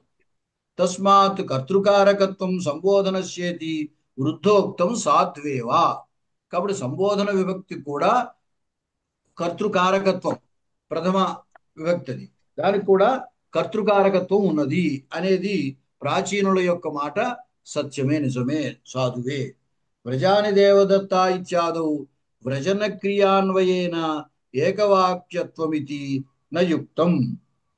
తస్యాంతస్య నియోగాభావేన క్రియాసు వినియుజ్యతే ఇది హరిగ్రంథ విరోధాపత్తే ఇది దిక్కు. అయితే వ్రజాని దేవదత్త అనే చోట ఇత్యాదౌ వ్రజన క్రియాన్వయేన ఏకవాక్యత్వం. దేవదత్తుడికి వ్రజన క్రియతో అన్వయం లేదు. వ్రజాని అంటే అహం వ్రజాని అని అస్మత్ శబ్దార్థం ఉత్తమ పురుష, దానికే వ్రజానితో అన్వయం ఉంది, కానీ దేవదత్తుడికి అన్వయం లేదు. పోనీ దేనికో దానికి క్రియతో అన్వయం ఉంది కదా అంచేత విభక్తి ప్రత్యయం చేసేయచ్చు అండం తప్పు అన్నాడు. విభక్తి ప్రత్యయం కాదు, అది అనుదాత్త స్వరం, శేషనిఘాత. ఆ అనుదాత్త స్వరం చేసేయచ్చు అని అనుకోవడం తప్పు అంటున్నారు. అది అక్కడ తప్పనిసరిగా జానీహి అనేటువంటి క్రియను అధ్యాహారం చేసుకుని ఈ వ్రజనం అనే దానిలో కర్మత్వేన అన్వయము అని చెబితే అప్పుడు ఏకతింగ వాక్యం అవుతుంది. కాబట్టి వాక్య లక్షణం సరిపోతుంది, ఆ అనుదాత్త స్వరం వస్తుంది. అలాగే చెప్పాలి, కానీ ఈ అధ్యాహారం అనలేదు, ప్రజానికి క్రియాపదం ఉంది కదా అని అక్కడ అనుదాత్తత్వం సిద్ధిస్తుంది అని చెప్పడం యుక్తం కాదు అని అభిప్రాయం. వ్రజాని దేవదత్త ఇత్యాదు వ్రజన క్రియాన్వయేన ఏకవాక్యత్వం కుదిరింది ఇది నా యుక్తం, అది యుక్తం కాదు. తస్యాంతస్య నియోగాభావేన, ఇక్కడ నియోగం ఏమిటి? దేవదత్తుణ్ణి క్రియలో నియోగించాలి. దేవదత్తుణ్ణి వ్రజన క్రియలో నియోగించట్లేదు. ఇక్కడ నేను వెళుతున్నాను నువ్వు తెలుసుకో అన్నాడు. కాబట్టి దేవదత్త శబ్దము ఉద్దేశ్యం మనకి సంబోధించుడు. వాడికి ఏదో మనం పని చెప్పాలి, వాడిని ఏదో పనిలో నియోగించాలి. ఏ పనిలో నియోగిస్తాము? వ్రజన క్రియ కాదు. ఎందుకంటే నేను వెళుతున్నాను అనేది వచన క్రియ ఉత్తమ పురుషుకు సంబంధించింది.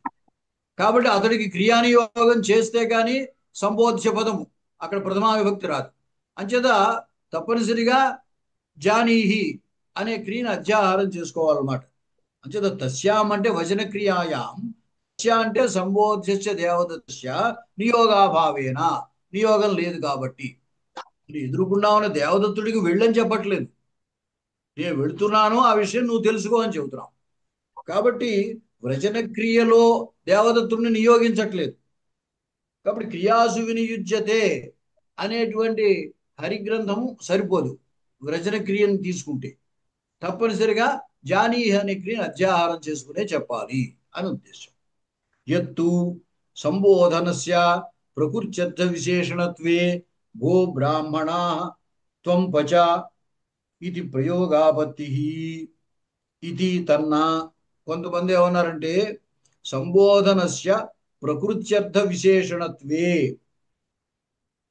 సంబోధనము హే బ్రాహ్మణ అది ప్రకృత్యర్థానికి విశేషము అని కనుక చెప్పినట్టయితే, అంటే బ్రాహ్మణ శబ్దము ప్రకృతి, దానికి విశేషణము సంబోధనము అని కనుక చెప్పినట్టయితే, బ్రో భో బ్రాహ్మణా త్వంపచ అనేటువంటి ప్రయోగము ఉండవలసి వస్తుంది. భో బ్రాహ్మణ అనేదేమో బహువచనం, త్వంపచ అనేదేమో ఏకవచనం.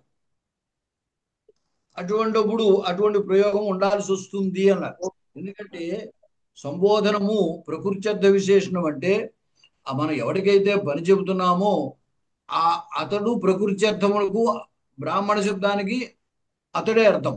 త్వంపచ అన్నప్పుడు త్వం పదార్థం ఏమిటో బ్రాహ్మణ శబ్దానికి ఏ పదార్థమో రెండు ఒకటే. రెండు ఒకటే అయినప్పుడు బ్రాహ్మణ అని బహువచనము, త్వంపచ అని ఏకవచనం ఇబ్బంది లేదు. కాబట్టి అలాగ ప్రయోగం రావాల్సి వస్తుంది అని అంటే తప్పు, అట్లా కుదరతన్నారు. ఎందుకంటే శబ్దశక్తి స్వాభావ్యేన సంబోధన విభక్త్యంత పద సంవివ్యాహారే యుష్మద తత్పద బోధ్య యావత్ పరామర్శకత్వస్య వ్యుత్పత్తి సిద్ధత్వేన ఏకవచనస్య అసాధుత్వాత్ ఇచ్చలం. అది శబ్దశక్తి స్వభావేన అన్నారు.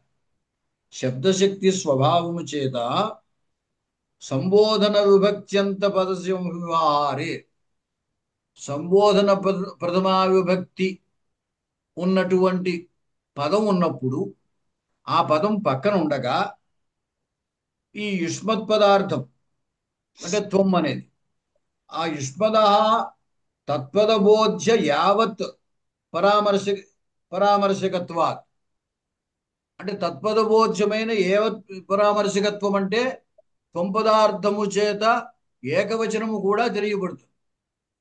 మనం సంబోధ్యమైన పదము సంబోధన ప్రథమ బహువచనం వాడాం బ్రాహ్మణ అని. కాబట్టి అక్కడ ఉన్నటువంటి బహువచనముతోటి ఇక్కడ త్వం పదార్థము యొక్క ఏకవచనానికి వైరుధ్యం ఏర్పడుతుంది. అప్పుడు వ్యుత్పత్తి సిద్ధత్వేన ఏకవచనస్య అసాధుత్వం. ఇక్కడ త్వం అని ఏకవచనం చెప్పడం అసాధు అవుతుంది. ఎందుకు? అక్కడ సంబోధ్యుణ్ణి బ్రాహ్మణ అని బహువచనంలో సంబోధించాం. ఇక్కడ త్వం అన్నప్పుడు ఏకవచనం చేస్తే ఆ బహువచనానికి ఈ ఏకవచనానికి అన్వయం కుదరదు.